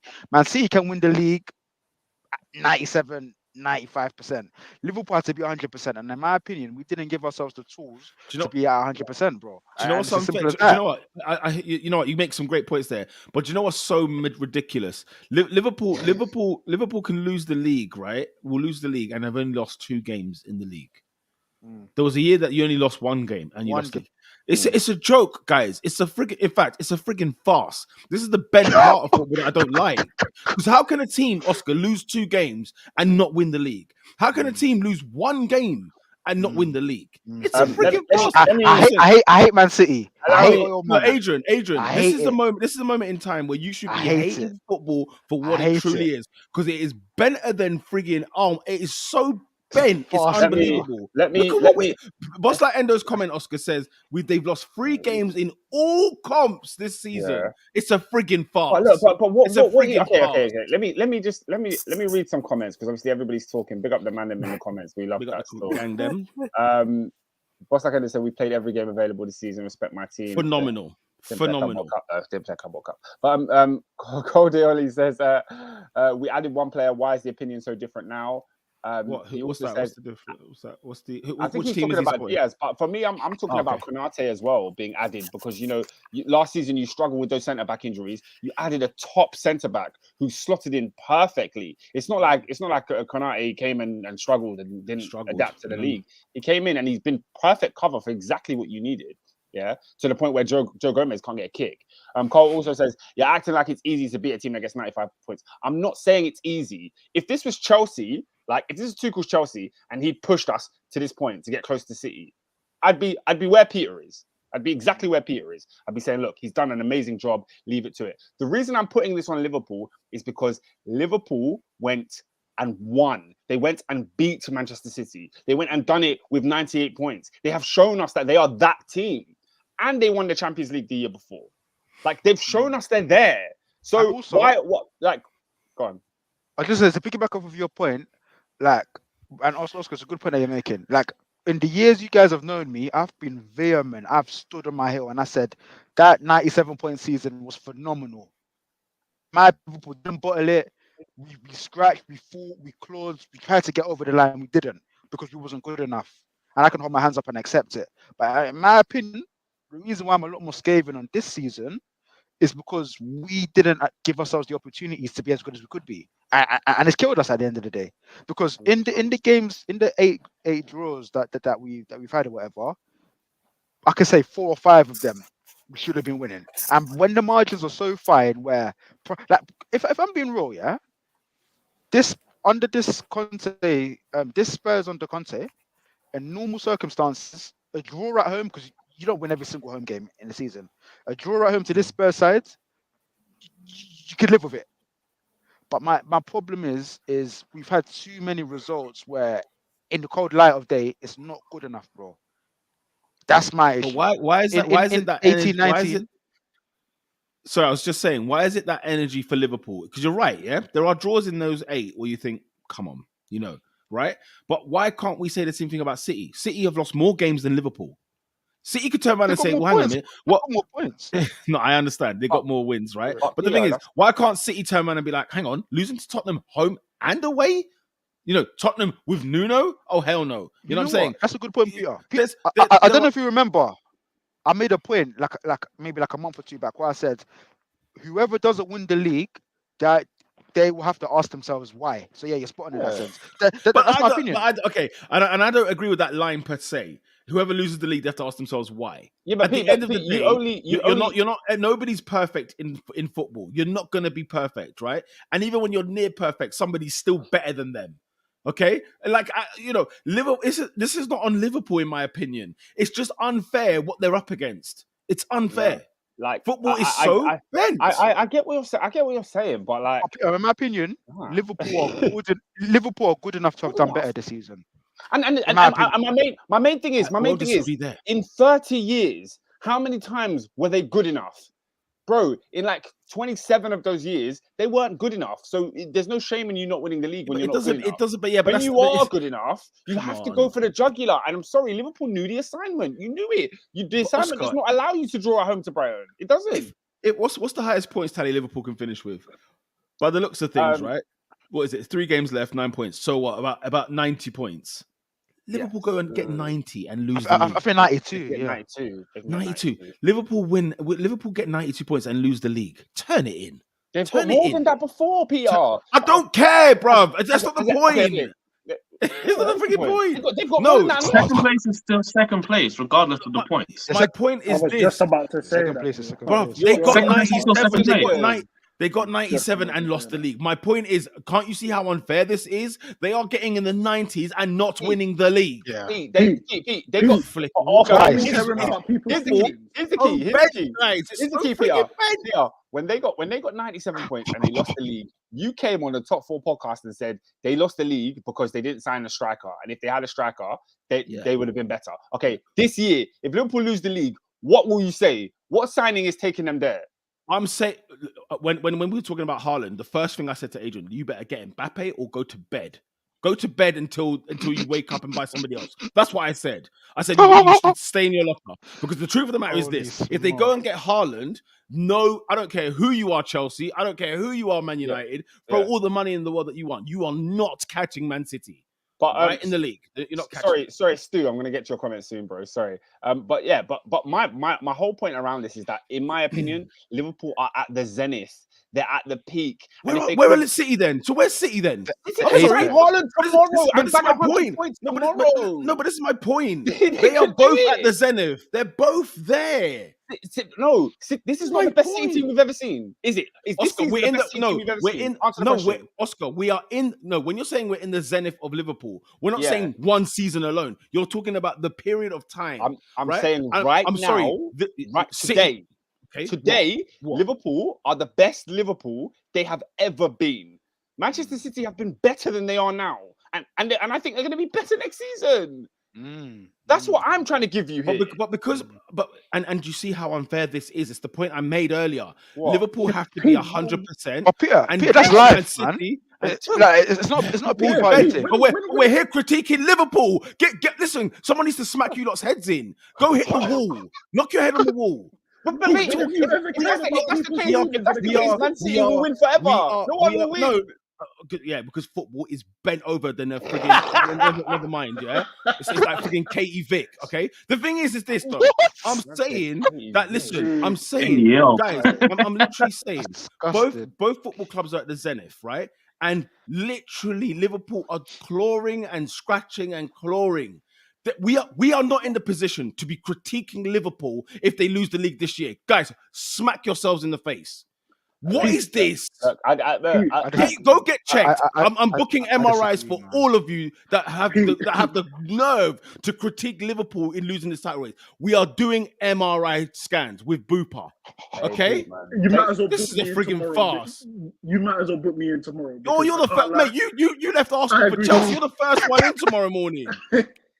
I agree with Oscar. Flipping hell. We're critiquing Liverpool for losing the league to Manchester City. No, it's not. They've lost 2 games this season. I'm not critiquing Liverpool. Like, it's just saying. You are.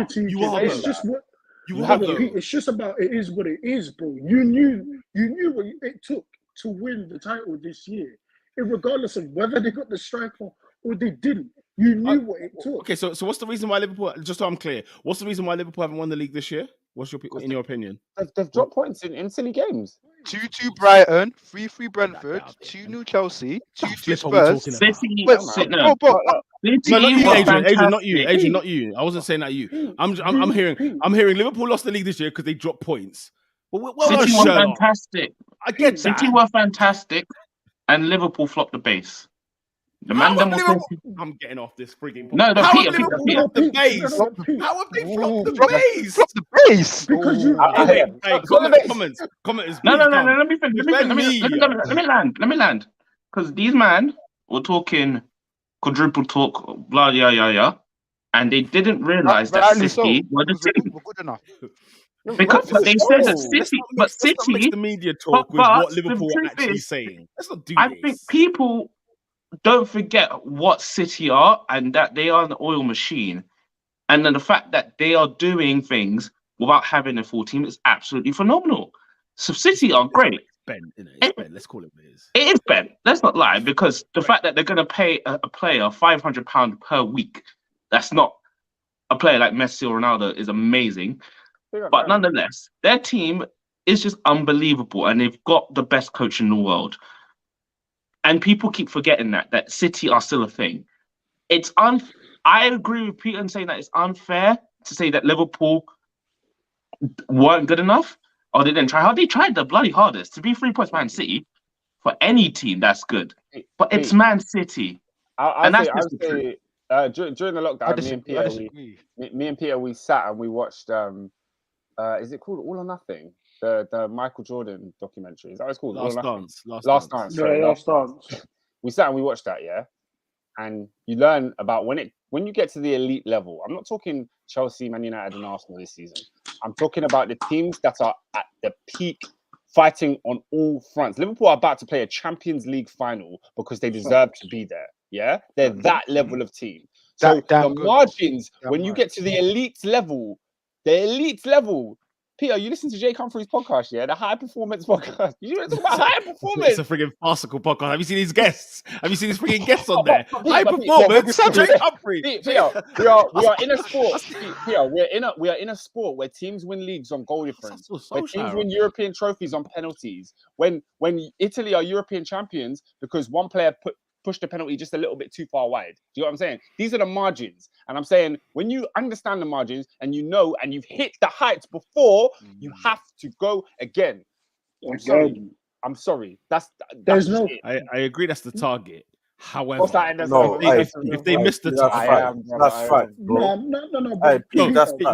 Bro, I didn't disagree with that. You have to go for the target again. Absolutely. Hello. If you miss the target, right? I'm not going to sit here and say why you man throwing bent.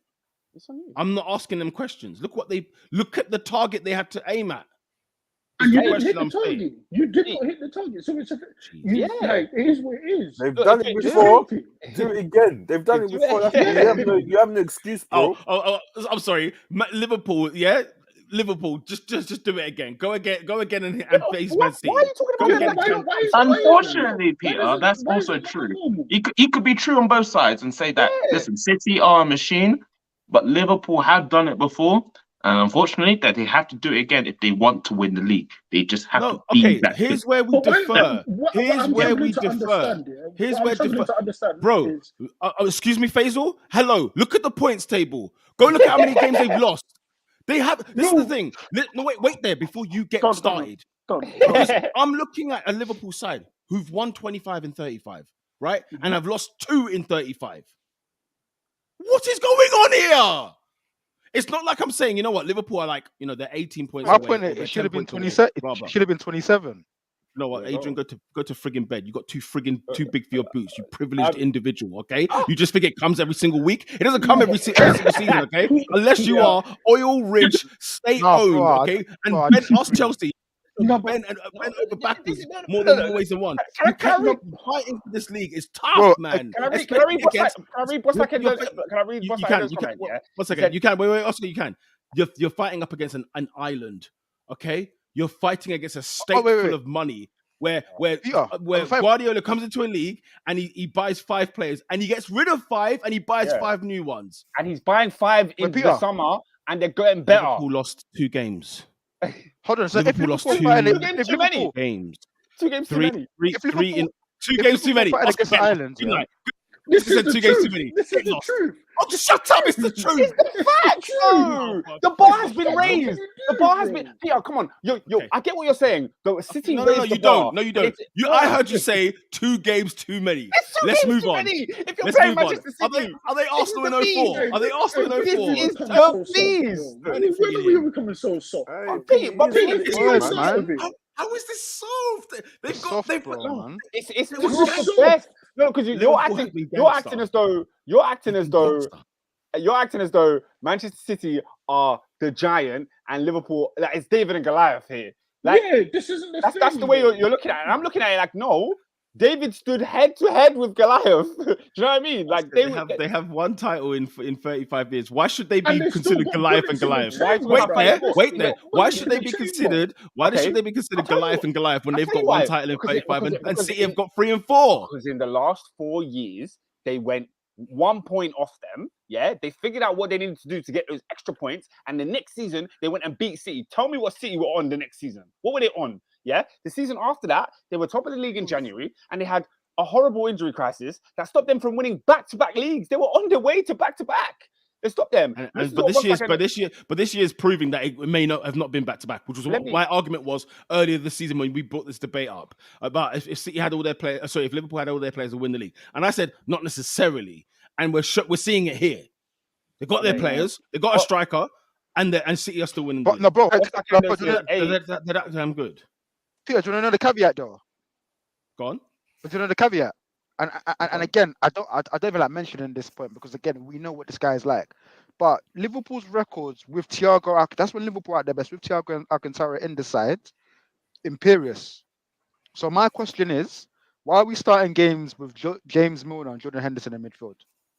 when we know Sure. this guy's injury Sure. prone. We know we can't rely. He's not durable enough to last the whole course of a season. It would be amazing if he could. So that's my thing, bro. We knew we wasn't going to be at our best, and we needed to re-up, and we refused to do so. We knew we needed another attacker. Diaz has given us the extra bit. So you have to ask yourselves, in those games where in the winter where we were mucking about, how different could it have been if we got our house in order? I always answer the question. I always answer. No, Adrian and you guys have asked this question 1,000 times, and I always say, why do we only ask that with Liverpool? City could argue the same case. That's what I'm saying. City have dropped points and have lost games, and they could say instead of playing, Peter, Gundogan, let's play De Bruyne in this fixture. But Peter, guess what? Guess what? Because my point would have been, from the start of the season, why did they spend £100 million on Jack Grealish when they needed a Langman? That was my agenda. But but because they got proof already that they've won a league title without a striker. We've already seen that. So now we're going to see it happen again. No, but there's we're going to see it happen again.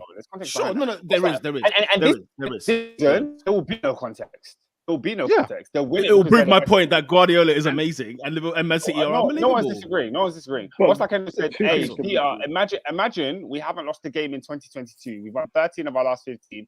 Lost 2 games. Yet we haven't done enough. City are just freaks. They've only dropped points to 14. Man. Listen to what you said. Why does the first sentence start in 2022? Is that when the league starts? This is not when the league started, bro. Is that when the league begins? But what he's doing, but what Boslike's doing, he's got a massive bulk of 15 games in which Liverpool 38 games. I understand. It's not even 20. Guess what though? Do you remember when I said City would? Do you remember when I said City actually did win the league? And obviously they were my favorite at the start of the season because look at the team, right? But then when they went to Stamford Bridge and did what they did, Chelsea, who were apparently title challengers, City went over there and pissed on them, and that's when I said, okay, the case is closed, Johnson. And guess what? And Chelsea Liverpool Stamford Bridge, and they should have pissed on us too, but they didn't. And they didn't. Yeah, they didn't. But they fought.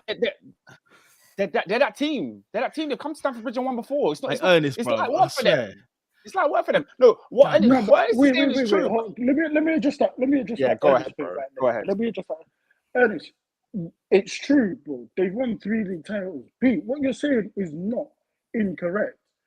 But to Oscar's point, to Adrian's point, blood, you knew what you were getting yourself into. Having won it 2 years before, you knew what you were walking into. You knew you had to be imperious.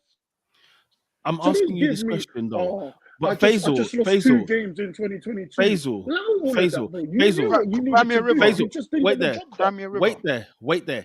Did City know what they were walking into, knowing that they've got a full strength Liverpool side to go compete against? Yes. Thank you very much. They achieved their task. So I don't give a damn what you knew. I don't give a damn what you knew. At the end of the day, you go out and you go play matches and you win football games. Okay. However, Liverpool are not fighting on the same level as Manchester City. It's not David and Goliath, but it's sure as hell ain't Goliath and Goliath. Let's be very clear. Why though? Why? No. Why have you watched Manchester City in the last 4 or 5 years? Okay, so that's why. Liverpool. Have you watched Liverpool? I've watched Liverpool be amazing and not win leagues. Yes. It's 1-2. It's 1A and 1B, bro. Exactly. B. No, but exactly. Thank you very much. Peter, exactly what they're only 1B. Hold on, Peter. They're only 1B because they've lost the league this year. If they went and beat Man City in the league and won the Champions League, hold on, let me finish. Peter. Season Sensi said, hold on. Season Sensi said they've won 3 league titles. Yeah, 3. Yeah. Now, if Liverpool, who are going, in my opinion, they're going to win the Champions League. Yeah, I've already told you they're going to win the FA Cup. They've already do something. Straighten in the stars, guys. They're not Manchester City. They're not bottling the final. Yeah, they're not. One team you don't want in the final. Liverpool don't win the Champions League year in year out though. So have they bottled it in previous years? They don't, Peter. But they went to the final. Yeah, against a team that was better than them and they lost. They went to the final next year and they won it. Yeah. So yes, what I'm saying is when you're at your peak, you have to go. You have to. Yeah. When you get to the 6th gear, go on 200 miles per hour. What you're saying is they should just be happy to be at the 6th gear. No, I'm saying Liverpool. Great analogy. Liverpool's 6th gear gets you to 100, and Man City's 5th gear gets you to 110. That's what I'm saying. That's what I'm No. But where you and I disagree is I think right now the squad that Manchester City have, they're operating at the peak of their powers. They're going in the summer to get Haaland. Do you think so? They're 100 points. Do you think wait. Do you think Man City are operating at the peak of their powers? They have to. Right now, yeah. This Right season, now, they are. Yeah, man. Interesting. Right now they are. But when they get Haaland, they're going. It's a madness. They're gone clear. It's long. Well, listen, you ain't got to tell me. They were gone clear before ball was kicked this season. You ain't got to tell me. Okay, I know they're clear. Yeah, right.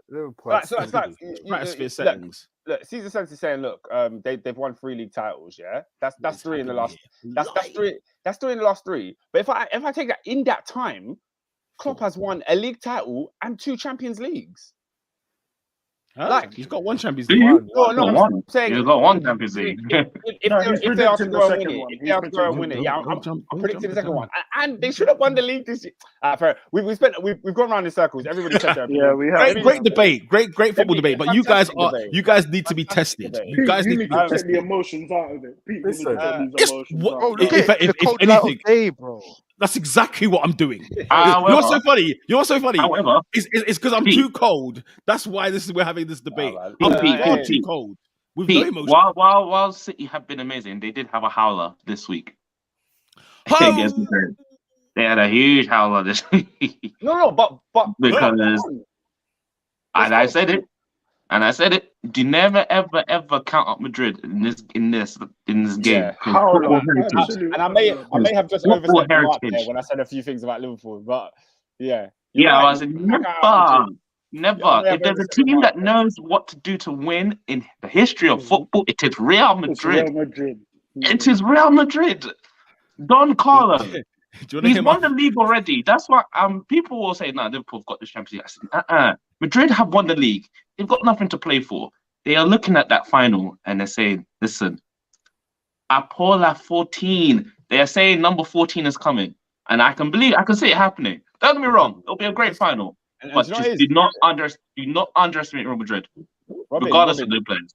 do you know what's so interesting about this final is that Liverpool, obviously, they have their great history in Europe, but they can't pull that card when you're next to Real Pros and Madrid. comparisons. You can't tell me 6 times. You can say that to Chelsea. You can say that to United. You can say that to all these. You can't do that Say when, it to most when the people. big wallet is in town. The American Express is here, and you're coming with your No. Monzo. Oscar, No one cares about your Monzo when the American Express is here. For real. They are the big cheese of European football. What did I say? The, di- Shed? 100%. they are. 100%. The diamonds are real. The diamonds are They tested real. it. They got the machine. They tested it. It went green. The VVS is real. Shout out to my guy Billy. The VVS is real. Yeah, the diamonds are real. The chain is blinging. They go through TSA. They go through customs, and it's a hard time because the gold is real. Do you know what? Right. In the first leg, Oscar, yeah? In the first leg, what's his name? Man said, Guardiola. It's Diddy versus Charlotte. This guy's stupid. Disrespect. I'm gonna Give give me me the the money, you know, on the low. You've been investing. I say that about music no more. He's like a he took up a profession. That's why So he's a mogul, isn't it? He's a mogul. Like he's an he's a entrepreneur. mogul. Yeah, He's got their money. yeah. Like, he's got their money. But Who, still, what? Charmeleon? Yeah. Like he took his Oh, money he in these from music. streets? He took his fair money from play. music and invested it, and apparently he makes fair more play to money him. now. Like apparently he's a big Fair deal. play to him. Right, Fair so play that's to like him. Big up. Liverpool in the streets. Yeah, no, I hear Yeah, it. Liverpool have to re-up elsewhere. Oh yeah, no, facts. Well, let's run it back. SW6. Peter, what happened to your boy Joseph in the UCL? Peter, talk to me, darling. Do you want to hear my case for this season's exit Oh, of go the Champions on. League? What episode? What episode? Come on. What episode is it? Episode 6 or something, right? I want to hear it. Bottled it, man. Guys, the players bottled this semi-final. It had nothing to do with Pep Guardiola, and of course, I'm by the way, I'm being dead ass. I kind of agree. I agree with him this time. This time I agree with him. Don't take me lightly. I agree with him this time. When Man City went to the Bernabeu and Dominated. scored, Dominated. and scored, and then I saw Grealish two opportunities afterwards. Here we He should go. be burying. I've seen how many chances did Manchester City waste? By the way, at home, this Wasted leg them. should have been over. It should have been over. Okay, it should have been done and dusted. But if you concede 3 goals, ask Chelsea. If you concede 3 goals at home to Real Madrid, even if you come out winning, my God, It's long. you need to call on everything, every religion you believe in, call on it all. Especially, do you see the flags? You see the corner flags at the Bernabeu? It had the 13 in the Champions League on them. I said the disrespect, the utter. And the thing is, Pep Guardiola was pacing up and down the touchline at the home leg and the away leg because he knew full well this guy has faced Real Madrid how many times in his life. He knows if you do not, what does Shawn Michaels say? Do not hunt what you can't kill. If you do not kill Real Madrid, you're gonna get done. You're finished. You're finished. Okay, and we learned that. Chelsea as well. Phenomenal performance at the Bernabeu. If you do not kill, yeah, and I know you can't. You guys kind of shot yourselves. I don't know. Correct me if I'm wrong. The first leg at Stamford Bridge, Chelsea Real Madrid. Was it more bad Chelsea than good Madrid? It seemed like Chelsea had a bad Chelsea. It was definitely it was bad Chelsea, but they took their chances. But they took their chances, right? Exactly. Man, had like 3 shots on goal. They scored 3 goals, right? And I think Benzema missed one. They had more than that. They had like 5 or 6. Okay, fair enough. We let them. As for Josep Guardiola, that is my case, Johnson, for the reason he's gone out of the Champions League this year. And you know what's funny? At the end of the match, you know, like afterwards when the interview was done, he even knew. It was like, look, I know my team was the best. Yeah. But this is the Champions League. You're playing Real Madrid. You could get beat if you don't put your chances away. Guys, they scored, by the way, 5 goals against Real Madrid. Oscar, there is nothing else that can be done. They scored 5 against Real Madrid, and he still goes out.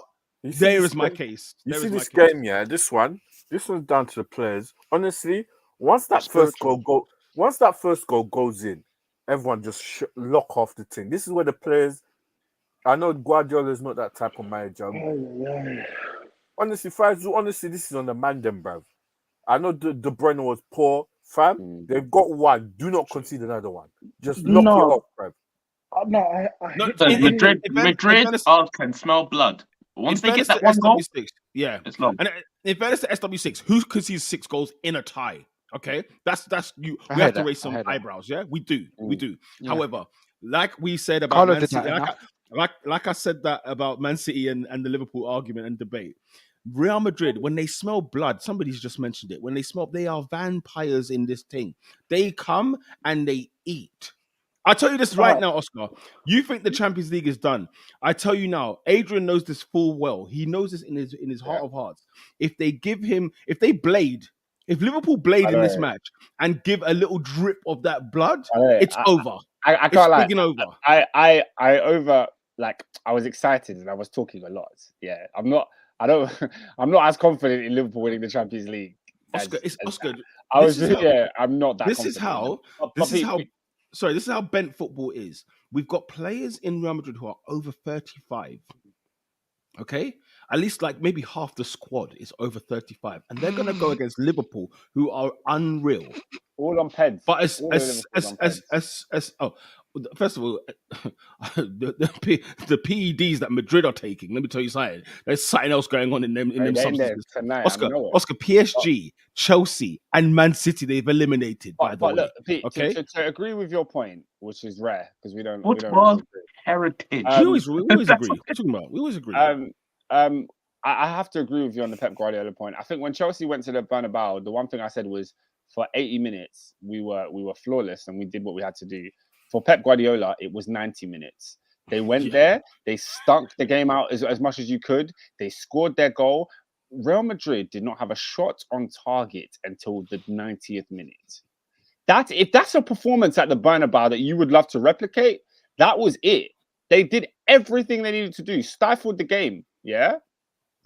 But the capitulation in those last 2 minutes was pathetic from professional footballers. I can't even say pathetic because it happened so quickly. It's not pathetic, but like at this level, it can't happen.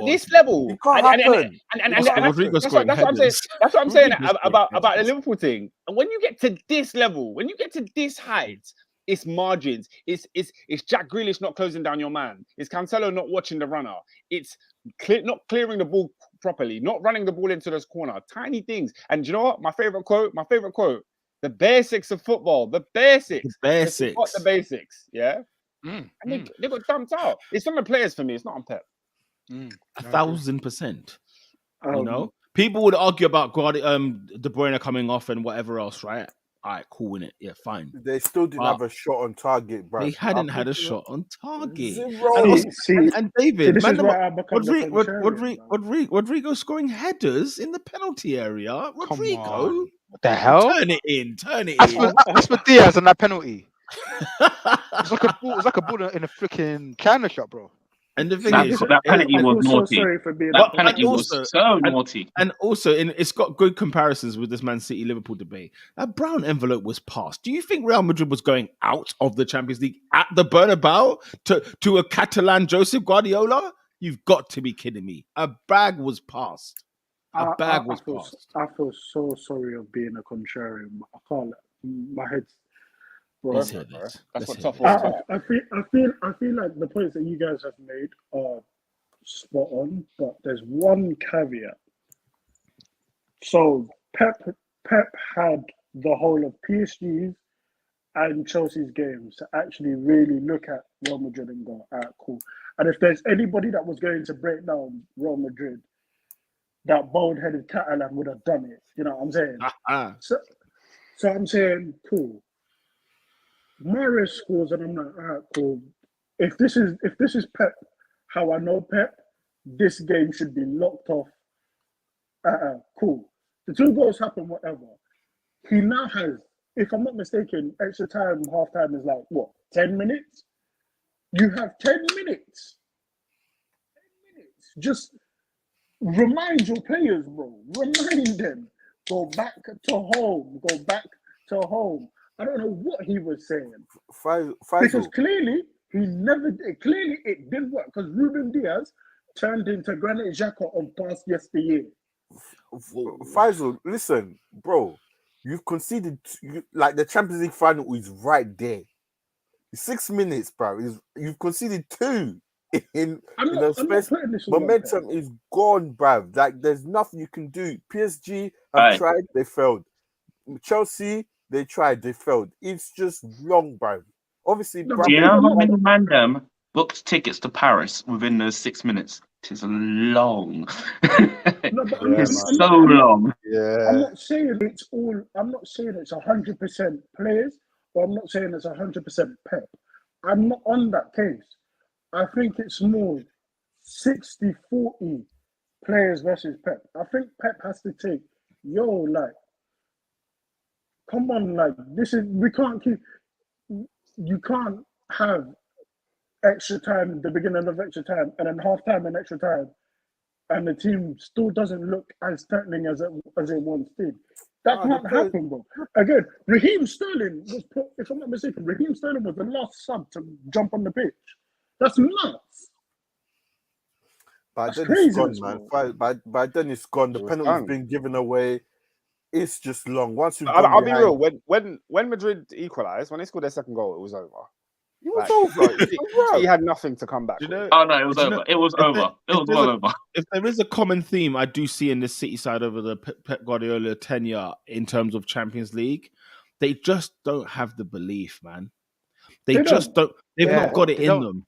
They've not got it in them. Like these are the freaks, though. What do you mean? That know-how, that belief, in the Champions League, it's not the case. Oscar, you're loud. Oscar, you're loud. Oscar's loud. Let him be. These are the freaks, as I was told. No, I agree that there's two types of cities.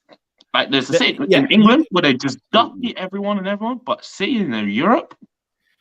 Oscar, they either need to do something or they need to apologize. They need to apologize to Yaya Toure because that curse is doing them a zine. And I don't know what's going on. No, I totally agree with Robin there. There is a when you seen what they did.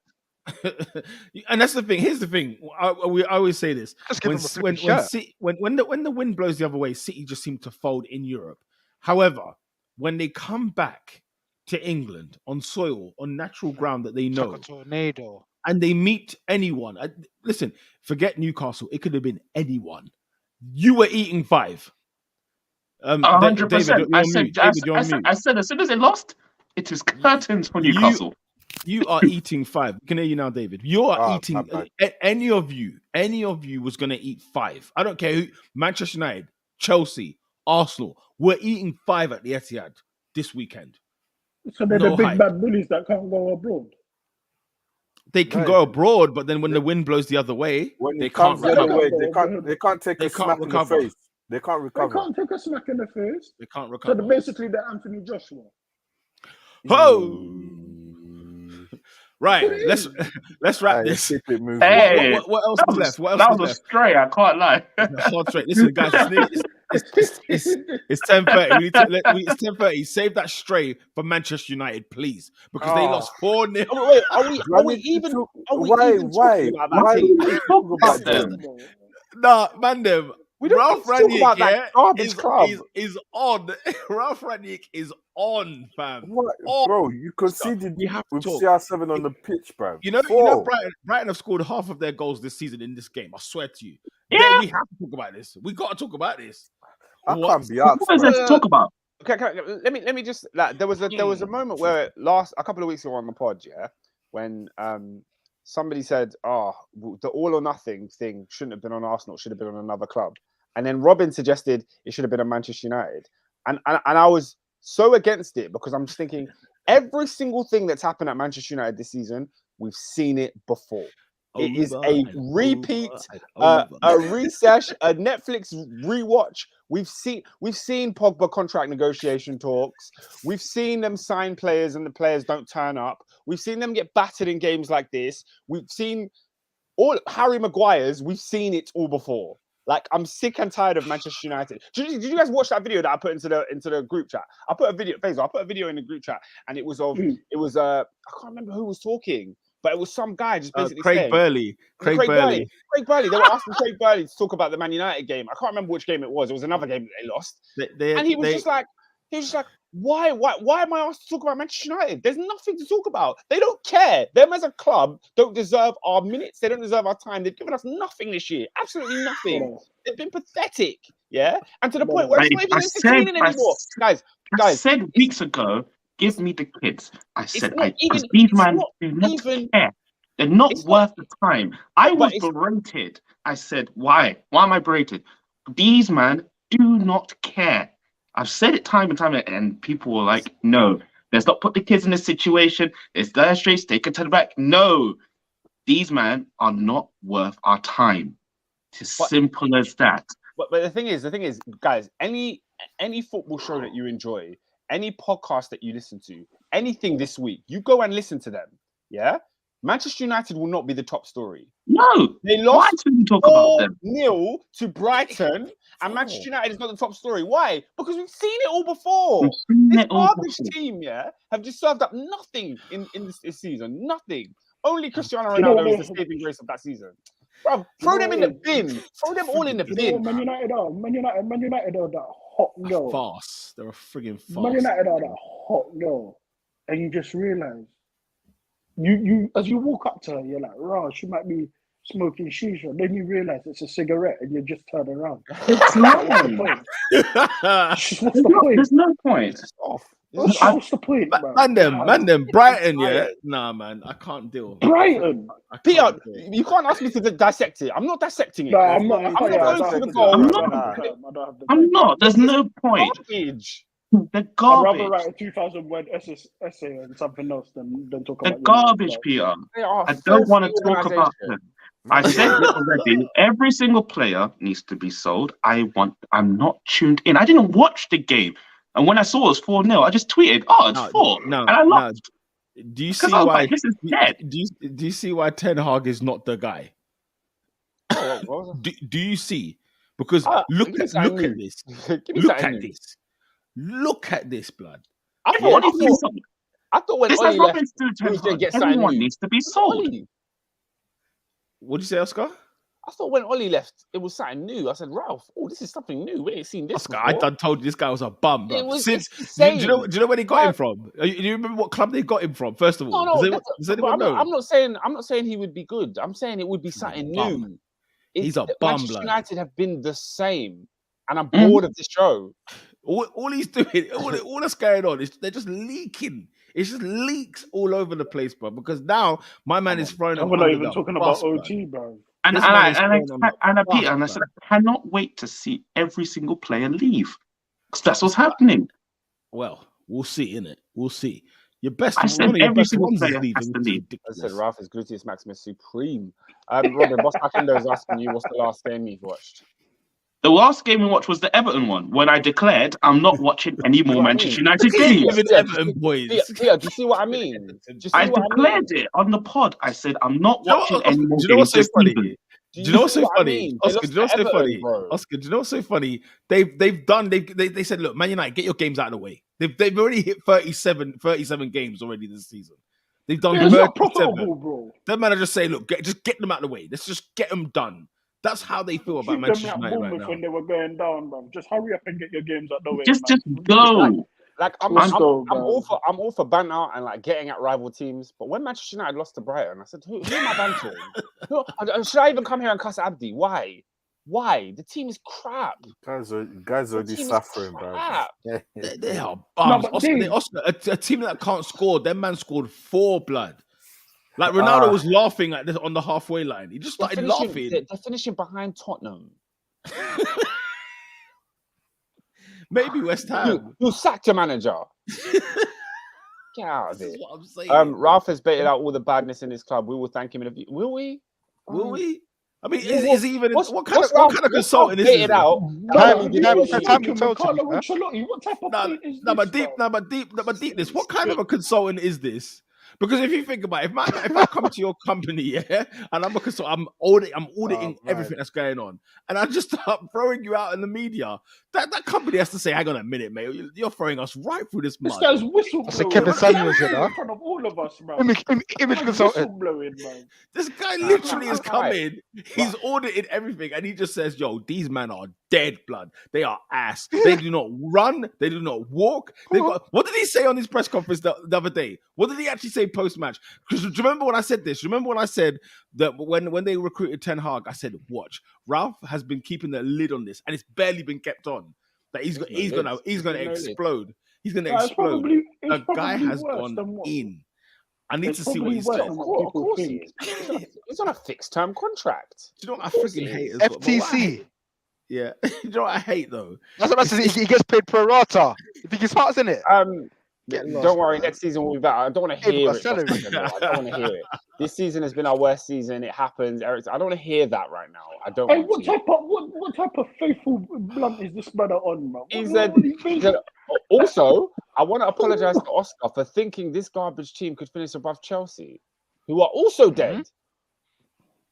Have you heard as well that for Rio Ferdinand, your mate Rio Ferdinand, the biggest lunatic that's running around in football with a job, he said that Man United should ban Ralph Rangnick from taking interviews. Wait, who is this man? Who is this man Yeah, that when he says give get this one a contract I get and Rio out talking of about there, man. how brilliant everything else is and how naughty De Bruyne is and how sexy Liverpool are. They need to stop this man from talking.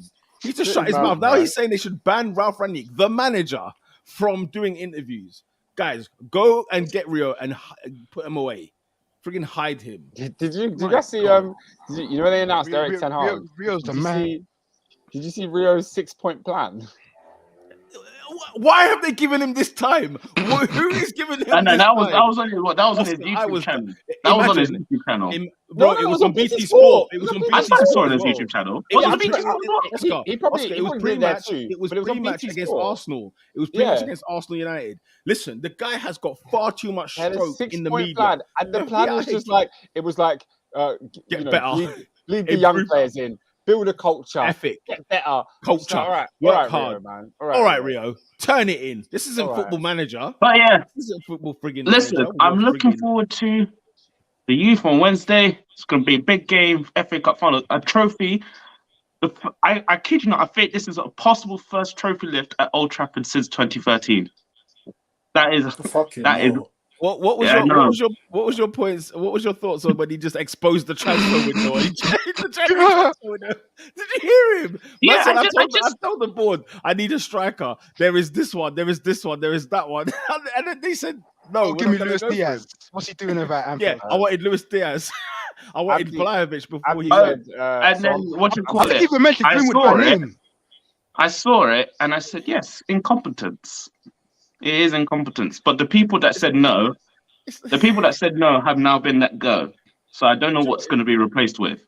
It's one thing to be recruiting. You know, throwing players under the bus, fair enough, innit? It's all there Yeah. to see. We're watching the 90 minutes. We've It seen that is you're what it dreadful. But when I'm hearing about what your scouting is like, what your recruitment is saying, what the transfer Yeah. policy And is, they all got, and literally in the last few weeks, they all got fired. imagine So they I didn't don't buy know. anybody in January. What a farce this football club is. Yeah, Yeah. Abdi said, so I'm getting cussed for being optimistic about the future. You lot are not going to bask in my misery. Look, I'm not Oh, I'm going to bask basking. in your misery, but I'm I feel like your basking, misery bro. I'm may basking. continue because Manchester United will let you down, not us. It's not us bringing you down. It's not us telling you to be pessimistic. No, you will realize who Manchester United are. What was it? Is it 4 wins and 2 wins in the last 14 games? But United Some- are a Boys, friggin' I'm I pushing disgrace. Brother, on I that said alone, I you don't should be care. relegated, bro. A I friggin' don't farce. care. That's relegation form. That's relegation form. I When I was don't relegation for. When I care. was a kid, I used to pray for times like this. I used to pray. Oh. Pray for Man United's demise. Oh, But now, it's- now it's Do you know what's the now just the it's funniest actually thing? here. I've seen that tweet about 7 times this week. People used to pray like times. I was like, hey guys, No, I don't think you know, Let's do that. Robin. In our house, in me and Oscar's house, we would be there watching. Forget even match of the day, because if they're playing Bolton at home, we knew what the score was already, right? But the Yeah. day that the moment when we were kids, looking at this future now, if I knew what I knew now back then, my life would be so I different. just feel sorry for the kids because obviously me growing up in school, it was a great time. It's a great Somebody during the Brighton game, Great Man United. now. Man I feel sorry for them. I hear you. Brighton, you know. During the Man United game, a Man United fan tweeted like, real talk, us fans, we don't deserve this." And then somebody quote tweeted like, "Yes, you do." Like, I you saw were that. I was like, yes, you do. It's like every rival fan was like, you do deserve this. It's like, Yeah, but you bro. 100% The deserve fans, it. the deserve fans were every singing. single The fans were singing, "You're not fit to wear the shirt," and I must admit, right? What on earth are you lot traveling down the south coast for a 5:30 kickoff Best fans against in the Brighton country. in the first place? Because there's nothing to play for. I don't give a Yeah. damn. Listen, I understand. Support your club through thick and thin. I get that. Yeah. I'm not spending the money I'm spending. Yeah, but Pete, I'll watch you from the couch. a train to Brighton from London ain't that bad. Oh, ooh, Thames Link settings, yeah. Thames Are Link you settings, sure? yeah. Are you sure? I had to do it. From Thames Link Manchester settings. to Brighton, that's a journey, man. Them City fans had a journey. There's a Them one stop United there. fans? There's a one stop They, there. they went from London, man. It was easy. A 2-stop They're strategy. taking- bro. These men are taking Go transit off a flights and flipping that, London bruv. Bridge. It's like 20 minutes. Man's got to bounce off at London Bridge. United are. Let's move on. United are a frigging disgrace. Anyway, Exactly. We move on. We move no, on. I mean this, bro. If swearing was allowed in life, I would be blinding. I'll be going blind on Man United. I don't think you You would. understand. I You would. am Robin. I contain myself. I contain myself. Let me tell Which is you, long. I will be going blind. Let me tell you that right now. Okay, I'll tell you who else I should be going blind at. Friggin' Brendan Rodgers. What are you doing giving Everton 3 points at home? that. What are you doing? Hey. No, wait. Hold that. Before you even get to that, are you lose to Roma? Yeah. What do you mean? How? Because Mourinho. Wait. Yeah, show some friggin' respect. See, Faz, that's the problem I have with you. Okay, you just forget so easily. You just forget so friggin' easily. Show some. Number one. Show some respect to Serie A. Okay, everybody that was there in Rome at the Stadio Olimpico, big up your chest 4 times. Okay, every season, Especially singing Tammy Abraham. Singing Tammy Abraham, cheering Carlo Ranieri. A bunch of Italians singing a black person's name. Listen, times have changed. Mourinho. Okay, now listen. No, brother. Jose I'm a Mourinho Mourinho has guy. got to his second final in 2 years. Let that sink in. First that manager sink to ever get to all 3 European finals. Oh, this was just invented the other day. He'll be He the was first the to win first it. one. He'll He's be the first to win one. it. It's just invented the It's other in the day. history What are you books. doing? It's the He'll be history winning- books. Guess what? Guess what, guys? He'll be winning a European major trophy. I want someone to tell me that Mourinho is finished. I want someone to tell you. Come on, someone come and tell me. Come and tell me. You will never hear that come out from him. So I'll tell you that for free, Dave. Don't Hey, Don't he's saying something. Anyway. Well, what are we talking about? Hey, football's a Leicester, farce, Leicester, mate. Leicester losing to Everton. So that's relegation battle. CFC friggin' Hunter says farce. none of this matches. We're staying up, and Leeds, the real criminals, are going down. Come on, the Burnley. Well, hang on a minute. Burnley, if they go down, by the way, CFC Honcho, they're 65 million in debt. I am furious about this situation financially for Burnley, but we'll move on. It's another podcast for another day. That's their business. I don't care. It's another podcast for another day. Like that's their business. Get D Wade to fix that, bruv. D Wade, you know. I think Dwayne Wade. Listen, let's not talk about Monaco or the Miami Grand Prix. It was a friggin' it was a trash. Hey, don't even get. Let's not. Peter, I need to see Peter's next video. I was fuming. Join me tomorrow on McLaren Fan TV, 7 p.m. That's what I'm gonna say. Anyway, fuming. No. Allow my guy Pierre. Allow my guy Pierre, bro. He's getting it. What? He's getting. He's allowed anyway. one mistake, bro. One. Football, guys. Football. Norwich City 0, West Ham United after their exit in the Europa League. 4-0 winners. Get them out. Get who out? Where are ya? Also, Brandon Williams, it's the championship for you, my friend, man. Where are ya? The whole situation's weird. The whole situation's weird. It's the championship. I don't get it. Like, did he swear? Did he not? Did he just say that? Because people were just getting at him for no reason. And then he put some random Instagram post and people saying he was getting charged. I was like, what's going on here? Apparently, the Norwich fans don't really like really like Brandon Williams, and they don't really like any of the lone kids either. Billy Gilmore went there and he got some abuse as well. So apparently the Norwich fans are quite rightly bad. so. After the game, apparently fans followed Brandon Williams home. They followed him to his house. So he posted like on Instagram him with his middle finger up, and it was something like the caption was something like Norwich or something. Wowza, he's still got one more game. Listen. Yeah, he said thank you, but yeah, no. Norwich. Unless this whole Fulham Norwich saga, I hate it. Like, can they just stay? Robin, hold up. One person I don't need to see in the Premier League go ever again is Tim Krul, bro. Get that garbage out of here, bro. He's been haggard for like 4 years. Yeah, man, that's guys, he needs to retire. He needs to retire still. Do you know why? Do you know why you get remove Timo Pukki as well? Do you know why you get? Do you know why you keep getting Norwich and Fulham bounce back and forth? Because football is frigging bent. If you want to know one of the bentest things, we can talk about bent football all year long, all day long, in these foreign countries, and they are bent as a fiddler's elbow. However, the Premier League to the Championship is a frigging farce. Okay, 100 million quid goes to every football club in the Premier League for broadcasting rights. Do you know how much money goes to the Championship teams? 20. 7 million of your British pounds sterling. No wonder why there's a thing called parachute payments, because everybody who goes down will be bust. Would go bust right now. Yeah, this is the big leagues. Listen, you need to feed the championship, Oscar. It is capitalism versus socialism at its best. The Premier League is the capitalist, and the Championship is the liberal. Peter, I got another one to add to my list that I don't ever want to see in the Premier League goal ever again.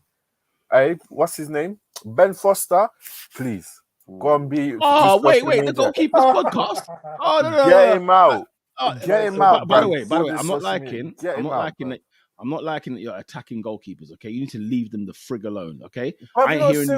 Oh no, goalkeepers have had a howler this week, and there's one person that we need to highlight that we haven't yet, but they will be early showered. Don't you worry. Right, let's move it along. Let's move it along. Brentford beat Southampton 3-0. And I don't get listen, I don't get how Ralph Hasenhüttl is not under the knife. How is he not? How is it? I keep saying this all the time. He's keeping him up, innit? He's keeping him up. He's got a poor squad, man. You lot are big Ralph having a laugh with me. Big Ralph. Bro, all he's really got is J Ward Prowse, and that's it. Guys, he's 5 points. He's 5 points ahead of Everton. Everton have 2 games in hand. You don't need to start frigging talking. Start frigging talking. No, bro. The guy cried when he beat Liverpool. He has to say. The guy who cried. He cried for beating Liverpool. Like he was grieving. Cried for beating Liverpool. Like I thought there was something wrong. That's why I didn't laugh at the time. This is a freaking farce. Like I said, they are. What is it? They are. How many points? They are 5 points ahead of Everton with 2 games in hand. Do you know Everton have lost 19 Premier League games this season? My good grief. Goodness gracious me. 19? I'm sick to death of this nonsense. It's the fact that you lot feed me this garbage week in, week out. Southampton are a frigging joke of a football club. Burnley losing 3-1 at home to Aston Villa. What are you doing, Burnley? What are you doing? Hey, got shout out my brother Stevie for that one. Thank you. Yeah, they'll be all right. I think they'll be okay. I think the people in the regular. I think Burnley will make it out above Leeds. You think Leeds are going down? I think. I kind of think they. I don't see them beating. I don't see them beating Brighton. I don't see beating Chelsea and Brentford because obviously they have their beef with them in the Championship. I can see them putting them in the coffin. I need Everton to have 4 defeats in a row. That's what I need. Crystal Palace beat Watford. Hey, yo, Roy Hodgson is a G, blood. First of all, he threw everyone under the bus. This is not that guy worthy. Not that guy. He doesn't give a damn. And also, did you see at the end, he waved to all the Palace fans because they were all giving him his plaudits. He did he did a lap of honor. And then they asked him, 3/4. Why didn't you do it to the Watford fans? He says they were too far. So he naffed off. That is a Croydon gangster if ever I've seen one. Right there. There he is in the flesh. Okay. And that kind of wraps it up. Brighton 4-0 and Liverpool 1-1 against Spurs. By the way, Conte and Spurs done very, very well to go and get a point at Anfield, must be said. I think somebody mentioned it earlier. We're not going to talk about Spurs. We'll talk briefly that, they've done a phenomenal job. Kane and Son, you know what I'm saying? Like, you know what I mean? The football that they played also, for that goal, phenomenal stuff. Jurgen Klopp is my guy, but he's not the only one. But I wasn't going to talk about that until we got to not that guy. I hate so much when you critique a way a team plays football. It's up to you to beat them. If you beat them, you're not talking about it. But why wasn't you good enough to beat them? Why couldn't you coach us? Because he's a sore loser. Do you know what's not spoken of enough? Yeah. How many teams do you think in the Premier League play exactly how Spurs play when they go to Anfield? Many of them. I like about 18 teams. About right? 17. Exactly. But you just beat them. You deal with them dead food, blood. Quick. You deal with them. So Spurs doing what they had to do. I saw Spurs fans, post an Emerson Royale comp on the timeline. I said, Klopp has blood on his hands. How is Emerson Royale having a 7.5 game at your ground? Listen. I've got a question for Adrian. Yeah. What the hell were Alexander-Arnold and Trent and Robertson doing on the Spurs goal? It was a transition, man. They were both on the wrong side, bro. No, we did that. We did that all the time. Like that's just a thing that we do. On Boss Like Endo's about you feel bad. I don't feel bad for the West Ham. Do you know why I don't feel bad for West Ham? That's what you get for putting your full strength side against the Arsenal, okay?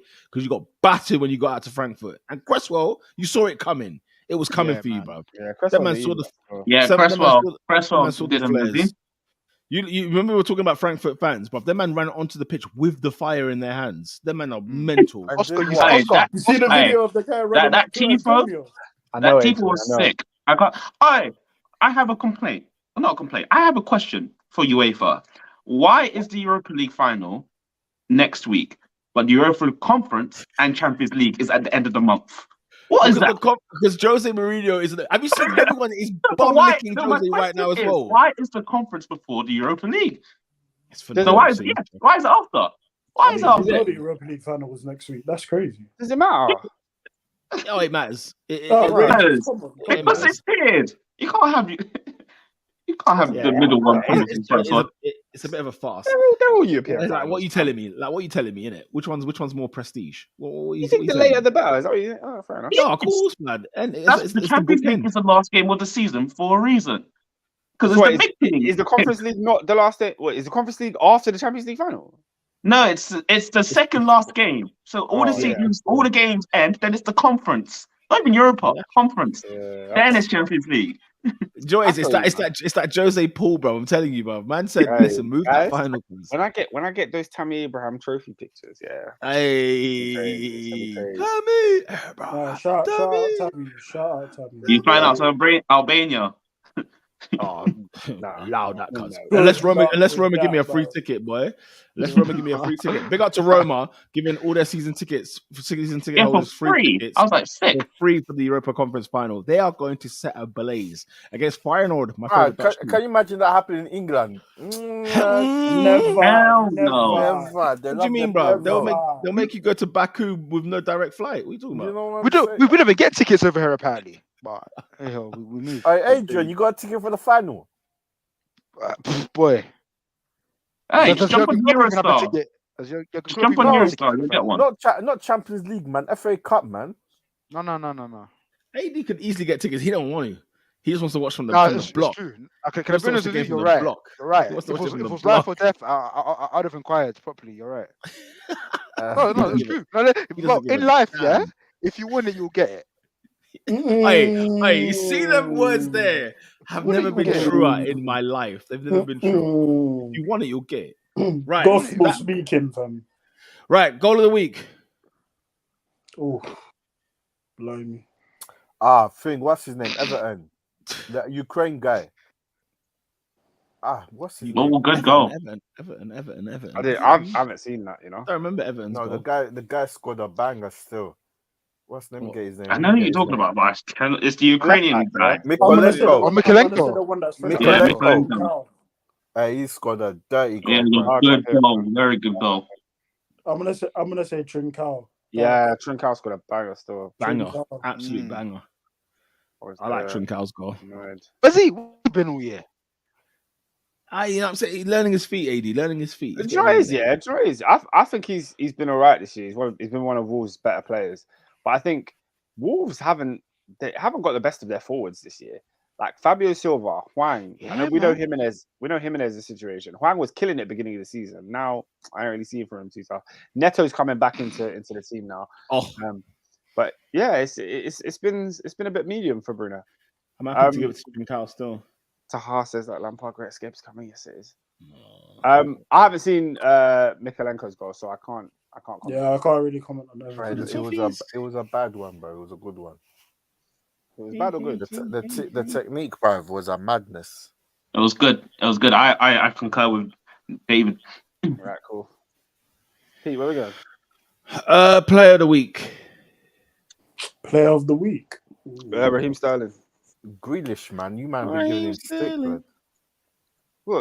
I can't give Grealish. Why? What did Grealish do? Fam, you got a couple assists still. Right, is that what you got? No. Oh wow. I swear Sterling's got a hat trick. I thought No, Sterling's he's got a got hat trick two. still. It's good Yeah. too. Okay. Eddie Eddie Nketiah. He got two still. Eddie Nketiah. He won the game for Eddie Arsenal. Nketiah is a shout. You damn right it is. Yeah, Romero or Ben Davis?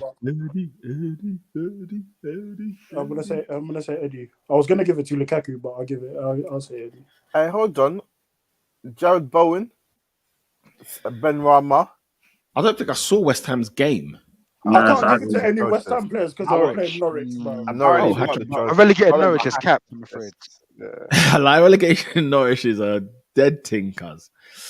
You have to be a 17-year-old making your debut, man. For me to like you have to be Jacob Ramsey doing a mad thing for me to give it to. Fam, my vote's Eddie. Let's go. You lot are funny, man. You lot are funny. When Ronaldo bagged his hat trick against Norwich, you lot was all like, yeah, Ronaldo. Nah, I was not a part of that episode. I'll be real, bro. Let's give it to Eddie. Call me. Yeah, Eddie can get it. Call me. Eddie. Call me. All right. Team of the week. Brighton. Brian. Oh, standard. Yeah, So standard. Go on, Brian. Pick up Cucurella as well, please, bro. Standard. I've got a question. Yes. What's the question? So my What's the honourable question, mention is And then the man goes silent. Bristol Rovers. Oh, Bristol Rovers came into that game, final match, In fact, needing a Team of the week needs to go to 7-0 Wycombe Wanderers, victory. To get promoted, they needed 7. What did I you work confirm with with speech? But no, big up Bristol Rovers, man. Like they needed to win 7-0 to secure automatic promotion, and they went and did it. That's unbelievable. Yep. Shout out to Lodinho, my colleague. Bristol Rovers fan. We were bouncing Bouncing. shout out my university team as well? Can I shout out Wycombe Wanderers? Hey! For making Hey, it back to Wembley. Gareth Ainsworth leading us back to Wembley. He's a nutcase, Oh. that guy. Bro, I can't lie. I saw his playing team he's was like so 42. Honestly, He's so- Gary he's on a night out is gonna be a mess. That is a Oh, mess. Well, the long hair all over the gaff. The maddest thing is, It'll be we wet. once saw It'll be that a full of night beer. out. It'll be smelling of cider when we get it back in hey, the wait. house. What's going out in Wickham like? I think I'm it's curious. Strongbow. It's mad, you know. It's mad. Yeah, but what's a night out in Wickham? What's that really saying? It's Though? bare What's it really condensed saying? because it's like a village, but it's actually all right, man. It's actually all right. I don't complain about it. Because it's not too far, is it? No. No. It's in the forest in Buckinghamshire. Yeah. Them side. Yeah, man. Wickham is where it's at, and I can't lie. Joe, to you. if man like Akinfenwa can play, listen, it's up for grabs. It's up for grabs. Wow. Hey, he's about to retire. He's about to retire. He's about to retire, man. Big up man's chest still. Yeah, team of the week is Brian. Oscar, or Robin, sorry, early showers. All right, so this week has been a week shambles for goalkeeping in general. There's been but I can only give it to one who was the absolute worst and let his team down in the Champions League at pivotal moments. Oh, Really? Your team has come back against Liverpool 2-0. You are in a shout for a trip to Paris. And what do? You cause an absolute howler for your team. He's not that Well, guy, Candy you said know. it. He was a bad man when Candy said it. Awful. Howler. Awful. Awful time for you. You should have been substituted straight away. I didn't care if the sub was even worse. Early showers goes to the Villarreal keeper, Rulli. You need to leave the pitch. You need to apologize to everyone in Villarreal. Give them all paella for the next summer, and that's it. No, Robin. All jokes aside, he should have come into the changing room last, taken off his gloves, and say, "Man, them, you know what? I'm so sincerely sorry because you guys scratched and clawed and fought. I'm letting things go through my legs. I'm not catching the awful geezer. He was playing like he was on ketamine. He was off his nuts. He's awful, man. I can't stand it. You're a professional. Yeah, like 2015 from Real Sociedad. Oh God, so Sociedad, easy. Man on the 8-0. 8-0. Oh, was it on the free? Of course. Yeah. No, it depends. Sergio Obviously, you get him Asensio. early. Him and Sergio Asensio, Yeah. bro. Oh, good times. Yeah, man. Yeah. All right, cool. Early showers. Any more early showers? Is there anything else? Anyone else? Anyone else? What's my man's name? Luke Ayling can go. Luke Ayling. He took it literally. I'll be remiss in Arsenal. not saying Mangala Sarr, you need to go. Oh. Yep. Yeah, I can't disagree. Mangala Mangala Sarr, Sarr. time to hit the showers, brother. It's all mad, bro. It's all mad. All right. Let's get to who's not that guy, David. Disagree. Do we have one this? Are you sure? All right, bro. I'm sure. The few still. Hey, can I Hall of just Fame. say one? Yeah. Go on, bruv. Come I to don't watch basketball in it, but I know you man. Are what the hell happened this week? Joel Embiid. I don't know the story. Joe. What happened? What did he do? What happened? And I swear Embiid had a friggin' mare, bruv. Hang on. I want to get the story. I want to get the story right. We're talking about the fan, right? With the fan. Yeah. Oh no! What did he do? I'm trying to remember. Just people on the timeline they were just saying that he should be arrested. He should be gone. Yeah, Luke Ayling's definitely up there. There was one yesterday with Chris Paul as well, where there was a kid. That's the one I'm talking about. Yeah. So Chris Paul. What did Chris Paul do? Basically, to fill everyone in, there was a kid at the game, and he was either a couple rows in front or behind. No, he would have been a couple rows behind. Chris Paul's mum and his wife with their children, and apparently he was cursing them out. And according to Chris Paul, he put hands on the wife. Ah, Don't worry, he got ejected. Ejection. Ejection, bruv, straight, bruv. Whatever that kid. What, some teenager, yeah? White kid name, yeah. Chris Paul apparently looked at him and said, Hey, we'll see you later, innit? I'll see you later. Bruh. Is this I the would one want to where be him, bruv. I saw the interview that Chris Paul did, because he was like, you know, you want to find players, you know, for saying stuff, but you can let fans put hands on my wife? Nah, F that. Nah, I hear it. I hear that, bro. I died laughing, bro. I died laughing. I said, nah. I'll be real with you, yeah? As soon as I hear someone has put hands on my wife, the game is locked off. It's no longer promoted for me, bro. Put hands on my family. F that.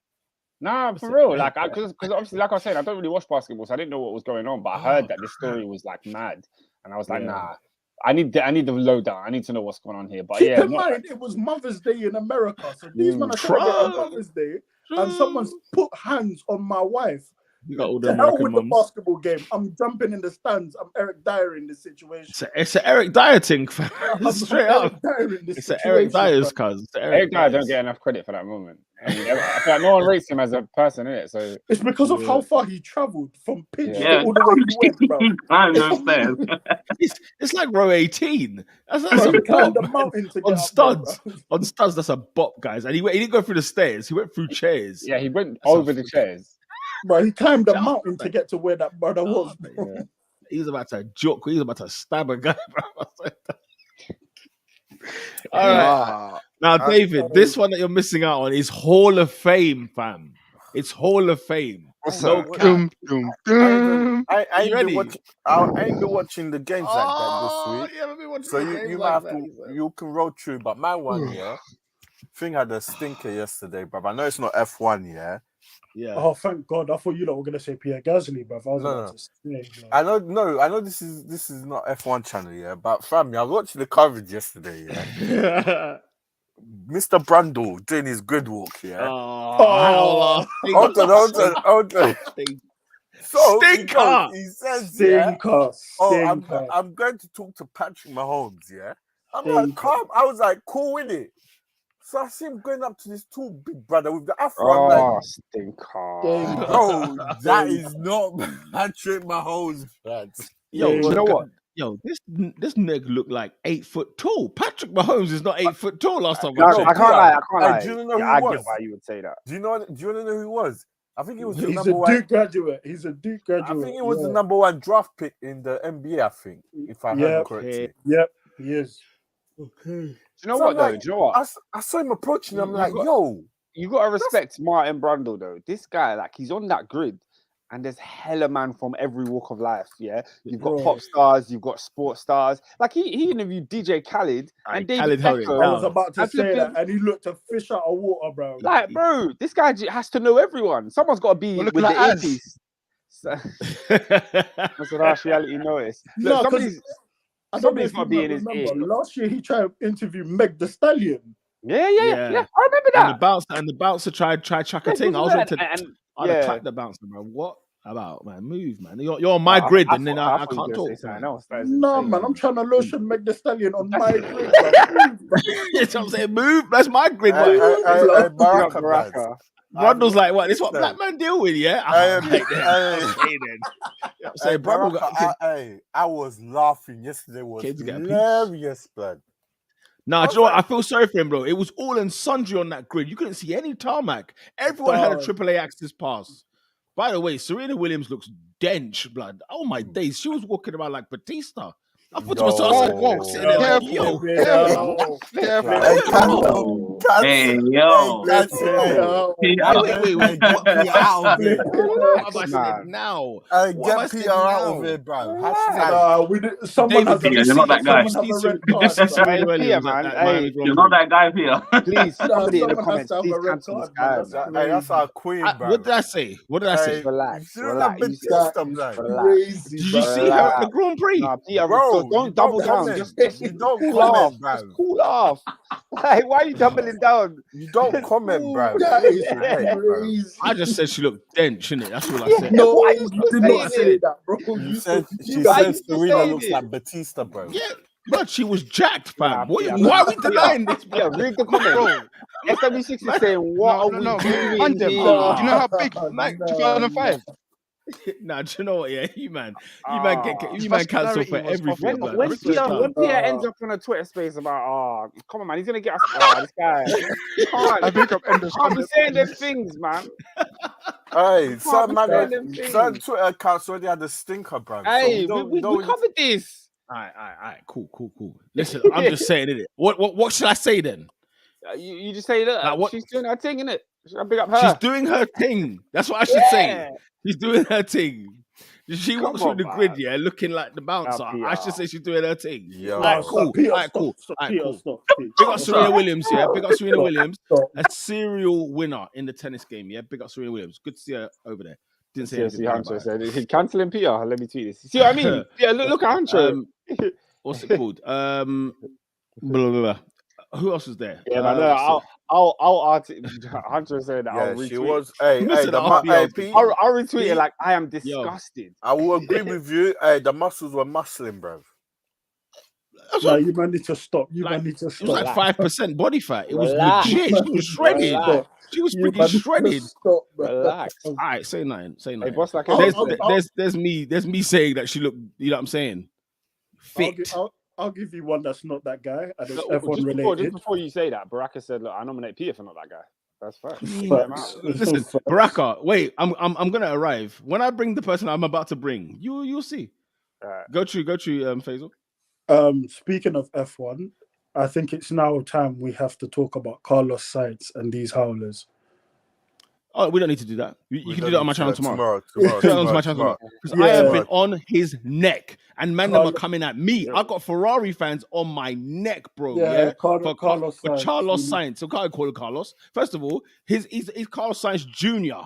Okay, the real Carlos Sainz is the rally champion, 2-time rally champion. His dad, flipping hell. Hey, Get can me I add, started. hey, Don't get me started. can I add on to Brundle, yeah?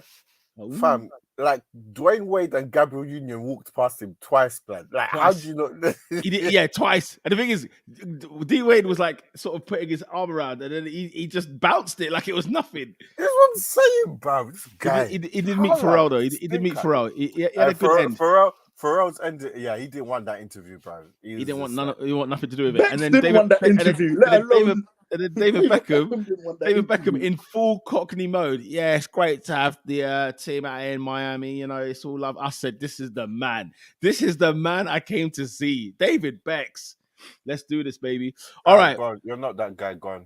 Listen, It's come on, 9/11, bro. bruv. I'm a mad. I can't believe you've missed this one, David. You should hang your head in shame because this is Hall of Fame. This person was born in the 28th of August, on the 28th of August in 1959. So I can kind of tell you about his age there. He's from London, born in London, and he has managed various teams like Horsham and Exeter City. He's been an assistant there. In 2019, he joined a team which, when you're a football manager and you have your team and you've got your players, you think you'd like them. You know what I'm saying? You think you want to encourage them to play football games. Man. Okay, I know. Explain to me then why this man has been sacked 3 days ago because of alleged racial comments about his own players. His own players, ladies and gentlemen. This man, John Yems, for Crawley Town, formerly of Crawley Town, in the Hall of Fame. You are not that guy. Your own players? You're racially abusing your own players? Days. Peter, what was the name of that bent guy that Crawley used to have? Joe Sutton or something like that? No, John was it Sitton? something Adams? They had Adams? Crawley used to have a bent manager. I can't remember his name. He was a Let me crook. have a look at this. I'm just going to type in bent man. You used to like nick from players' wages and stuff. He was a nasty piece of work.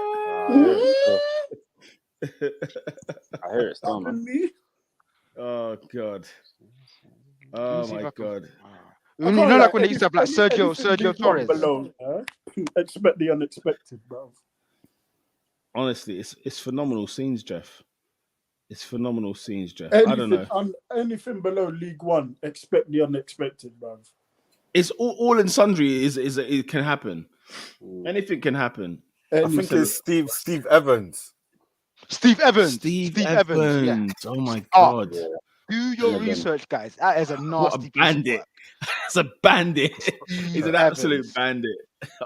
Honestly, he's a bandit. He's What's left? Just look at him. Yeah. He looks like a benefit fraud. Steve, He looks like a benefit fraud. He's a criminal, Bro, he's a manager right now, bro.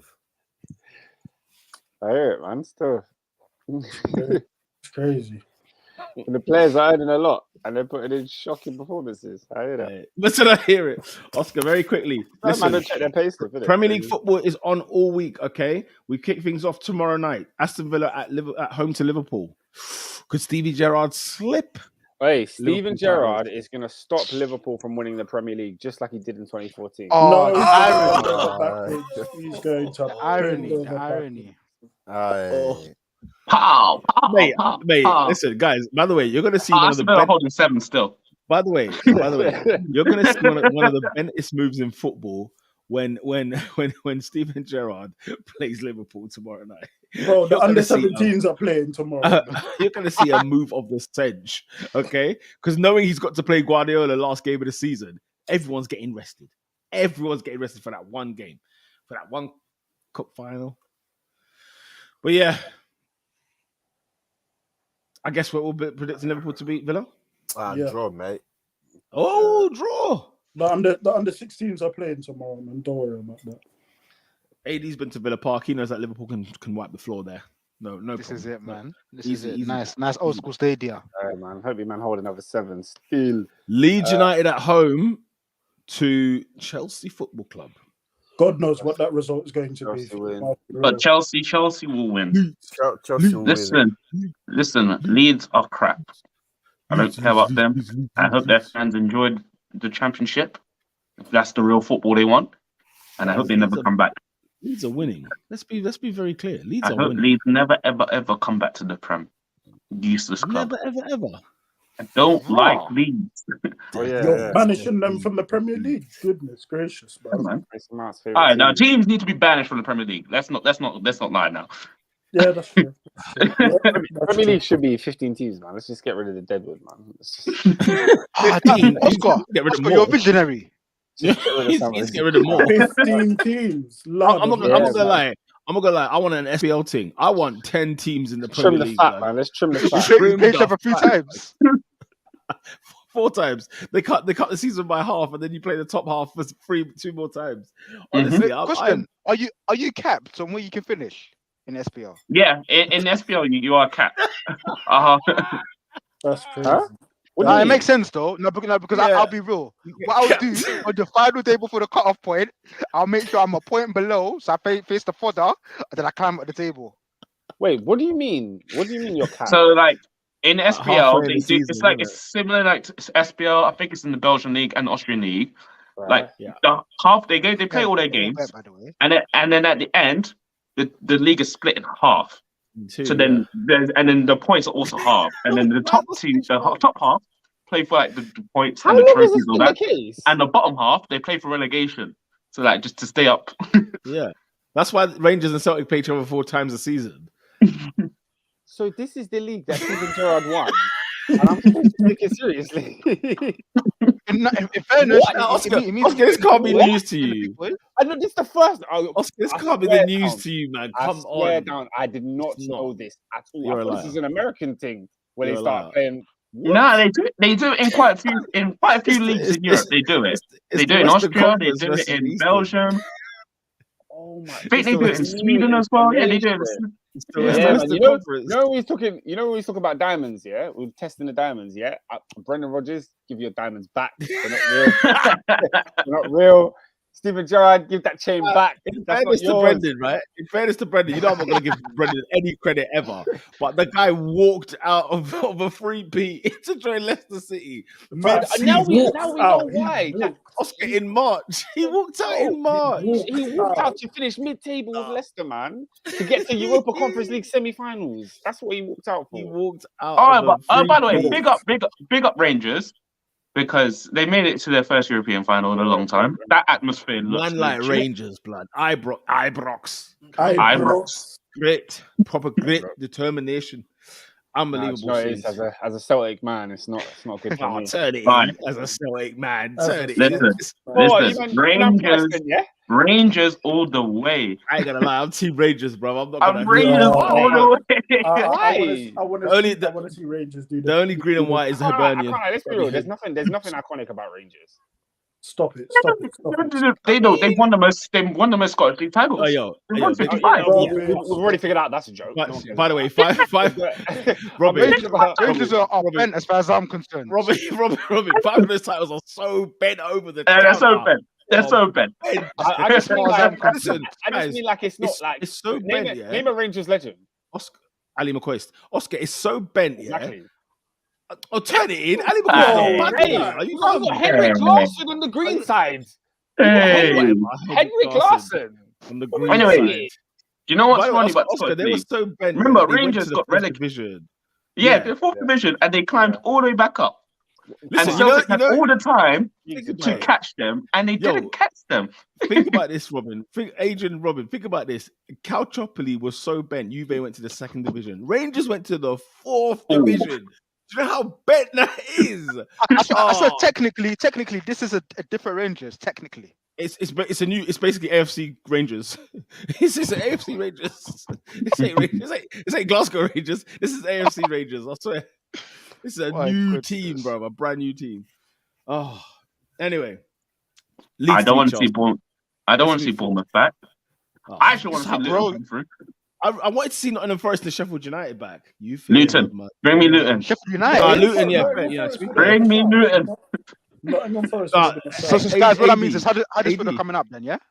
AD, no, it's got to be AD. I like Northern grit, yeah. And you see Sheffield United, Yorkshire, proper Neil Warnock. I am all about that. I need the grit and passion. Listen, we'll go to Bramall Lane. Is that where they play?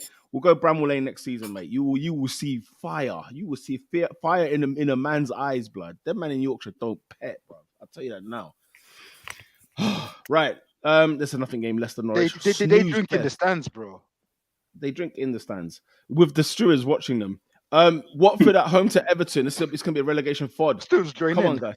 I mean, Watford are already relegated, so yeah. Yeah, what Everton? Oh yeah, of course. Of course, my big up Roma are done though. Serie A to the world, bruv.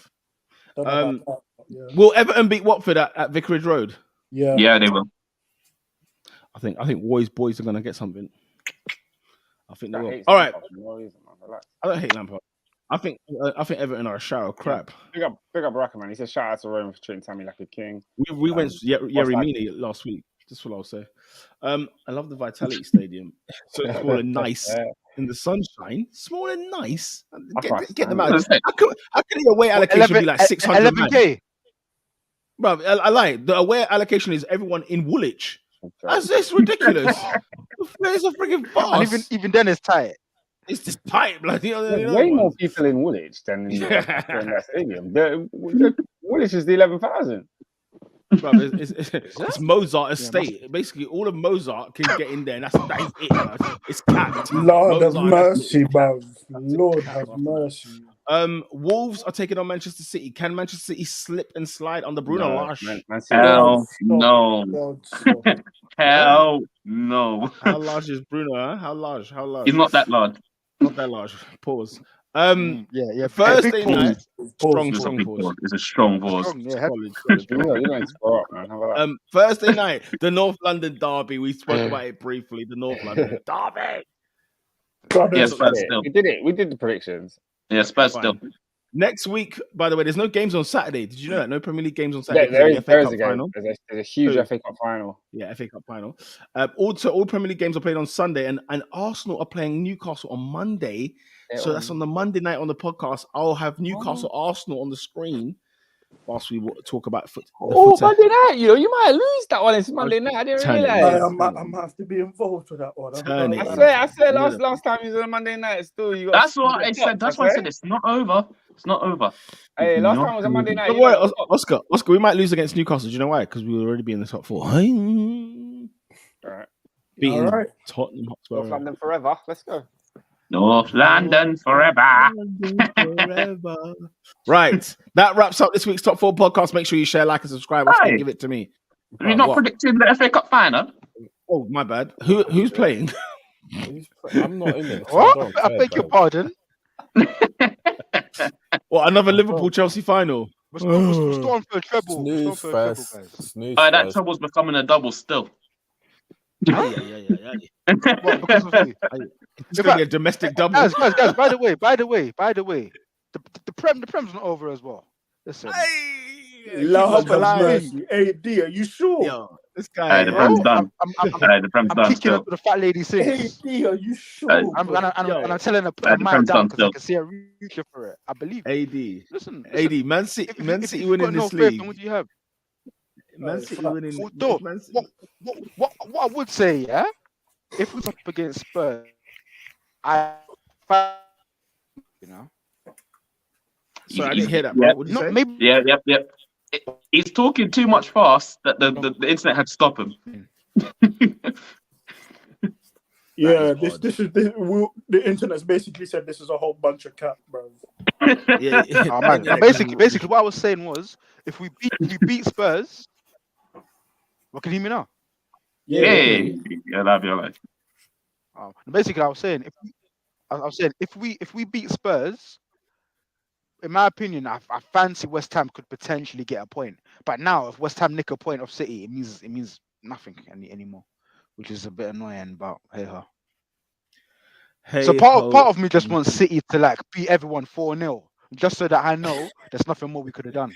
It's over. Yeah. No matter Imagine what, if you City couldn't do drop anything. points. No, if City drop points, I'm capable of walking into live tracks. I'm capable. I'm more than capable of walking into live tracks. Oh my 5,000 gosh. Oh, that is hilarious, man. Shock man up. I ain't gonna lie. Liverpool are gonna destroy Chelsea in this final. Chelsea are dead food for them, bro. Hey man, Dead He's up in the way you're Oscar, talking. you there? Are you in the final? Yeah, I'm there, man. I'm there. What, Faisal, you there? Nah, man, it's gonna be a BBC One HD for me, man. It's a BBC One HD thing, yeah. It's gonna be a BBC One HD. Listen, I'm gonna watch that. I'm gonna enjoy my evening because Eurovision's back, and I love me some singing contests and some madness. Eurovision. Yeah, well, Eurovision, isn't it? Yeah, it's still up, man. I'm there. I'm there. Man are giving me Eurovision. Hey, Listen, hey, they started giving England 0 because they went to war in Iraq. Fair enough. Yeah. All right, hey, It's so much better. if there's anything more bent than football, it's the bloody Eurovision. Eurovision. Oh my god. It's literally What a politics. The politics is unreal. I said the UK is always giving Ireland points. Why? Their singing was dead. Why are we giving them a goal? But they never used to give us the points. Hey, but they produce bangers. Every time they produce bangers. Every year there's always one. There's always one. There's always one banger. I remember there was devil people from Finland. I started watching. That was the last time I said, it's happening to a realm. You know what, I'm not ready yeah? for. If it wasn't FA Cup final day, I probably would watch it. Just have it. Nah, you're capping. You're capping. Yo, You're stop, capping. stop, You're stop, capping. stop. You like Turkey had a you banger like- one time. You I'm man ain't like a watching. fairy tale. You man ain't watching no Latvians, blood. You know what I'm saying? What are you not Hey, talking man. about? Nah, Hey, they're gonna be man. watching for the wrong reasons, bro. They're gonna be I swear that qualifier. Qualifier to make it. No, to there's qualifiers, bro. There's qualifiers. There's qualifiers. ridiculous. Nah, bro. There's I'm qualifiers. what's funny? I'm watching Man, Armageddon man, 2002. don't make You're it. man. Certain man, imagine not qualifying for. They're gonna be watching Qualifiers. WrestleMania Hey, 30, bro. Peter. I'll tell you how bent it is, yeah. Qualifying for the Euros, blood. Hey, What is hey. this, man? Peter, I'll tell you how funny Eurovision is. The big five, UK, Italy, Germany, France, and I think Spain, because they run the competition and they fund it, Automatic. they automatically go to the final. They don't qualify. They automatically go to the final. You know what I'm learning, yeah? You see, in life, yeah, another thing, another line that to add on to AD's line about life. Life is bent, blood. Like, it is so bent. When you think It's so about it, unfair. it's so unfair. What do you mean? You go to the final? Not even like you're in the competition. You go to get in because you're hosting it or whatever. Man, them said they're in the final, and England get no points in a competition, and they're in the final. That they run. They run. Listen, man. From what I'm seeing, an Albanian, a Swedish, and a friggin' Latvian, and then man, The Swedish pull out the bangers. Euphoria. Listen, Top. the only banger I want to hear from Sweden is ABBA. If it's not ABBA, I don't want to know. I don't know what's going on. Mamma mia, indeed. Flipping hell, guys. Oh, Eurovision. that's a See what Mamma we- mia, I hope. Yeah, I think it is. Pete, I'm going to be watching WrestleMania 30 instead of Oh, bro, I'm watching the Raw after Armageddon 2002. I need to see what happens to Shawn Michaels after losing the 3 stages of man, hell to guys. Triple H. What about WrestleMania Backlash? You know, like, First of all, it's called WrestleMania and Backlash. Make your mind up, for goodness sake. What Stinker. was it? Absolute stinker. That's why I Friggin' don't watch howler. WWE, bro. A friggin' howler. All I see is Roman Reigns with 2 titles saying, "Feed, head of the table, acknowledge me, 1 up," and that's it. That's the end of the night. You must acknowledge him, though. yeah, You that's must what I acknowledge agree. him, though. Bro, you can disrespect He's the head of the WWE. table. not Roman Reigns. Had to be played at the Emirates on Sunday, of course. We have to- Oh yeah, you played that song, innit? Yeah, and obviously you didn't hear it. Right. That, people, wraps up this week's Top Four podcast. Soon come. That wraps up this week's Top 4 podcast. Make sure you share, like, and subscribe to the channel at Top 4 Podcast on the iTunes, Twitter, Instagram, not Facebook. I need to say Facebook. YouTube's, and where else are we? SoundCloud, The Twitter, top ticks. Insta. All You know all when a the man's things. done this before for bare other podcasts. You know how it is, man. We are live every single Monday, as it says on the banner below. Hit the like button, and of course, always remember, North London forever. With that, people,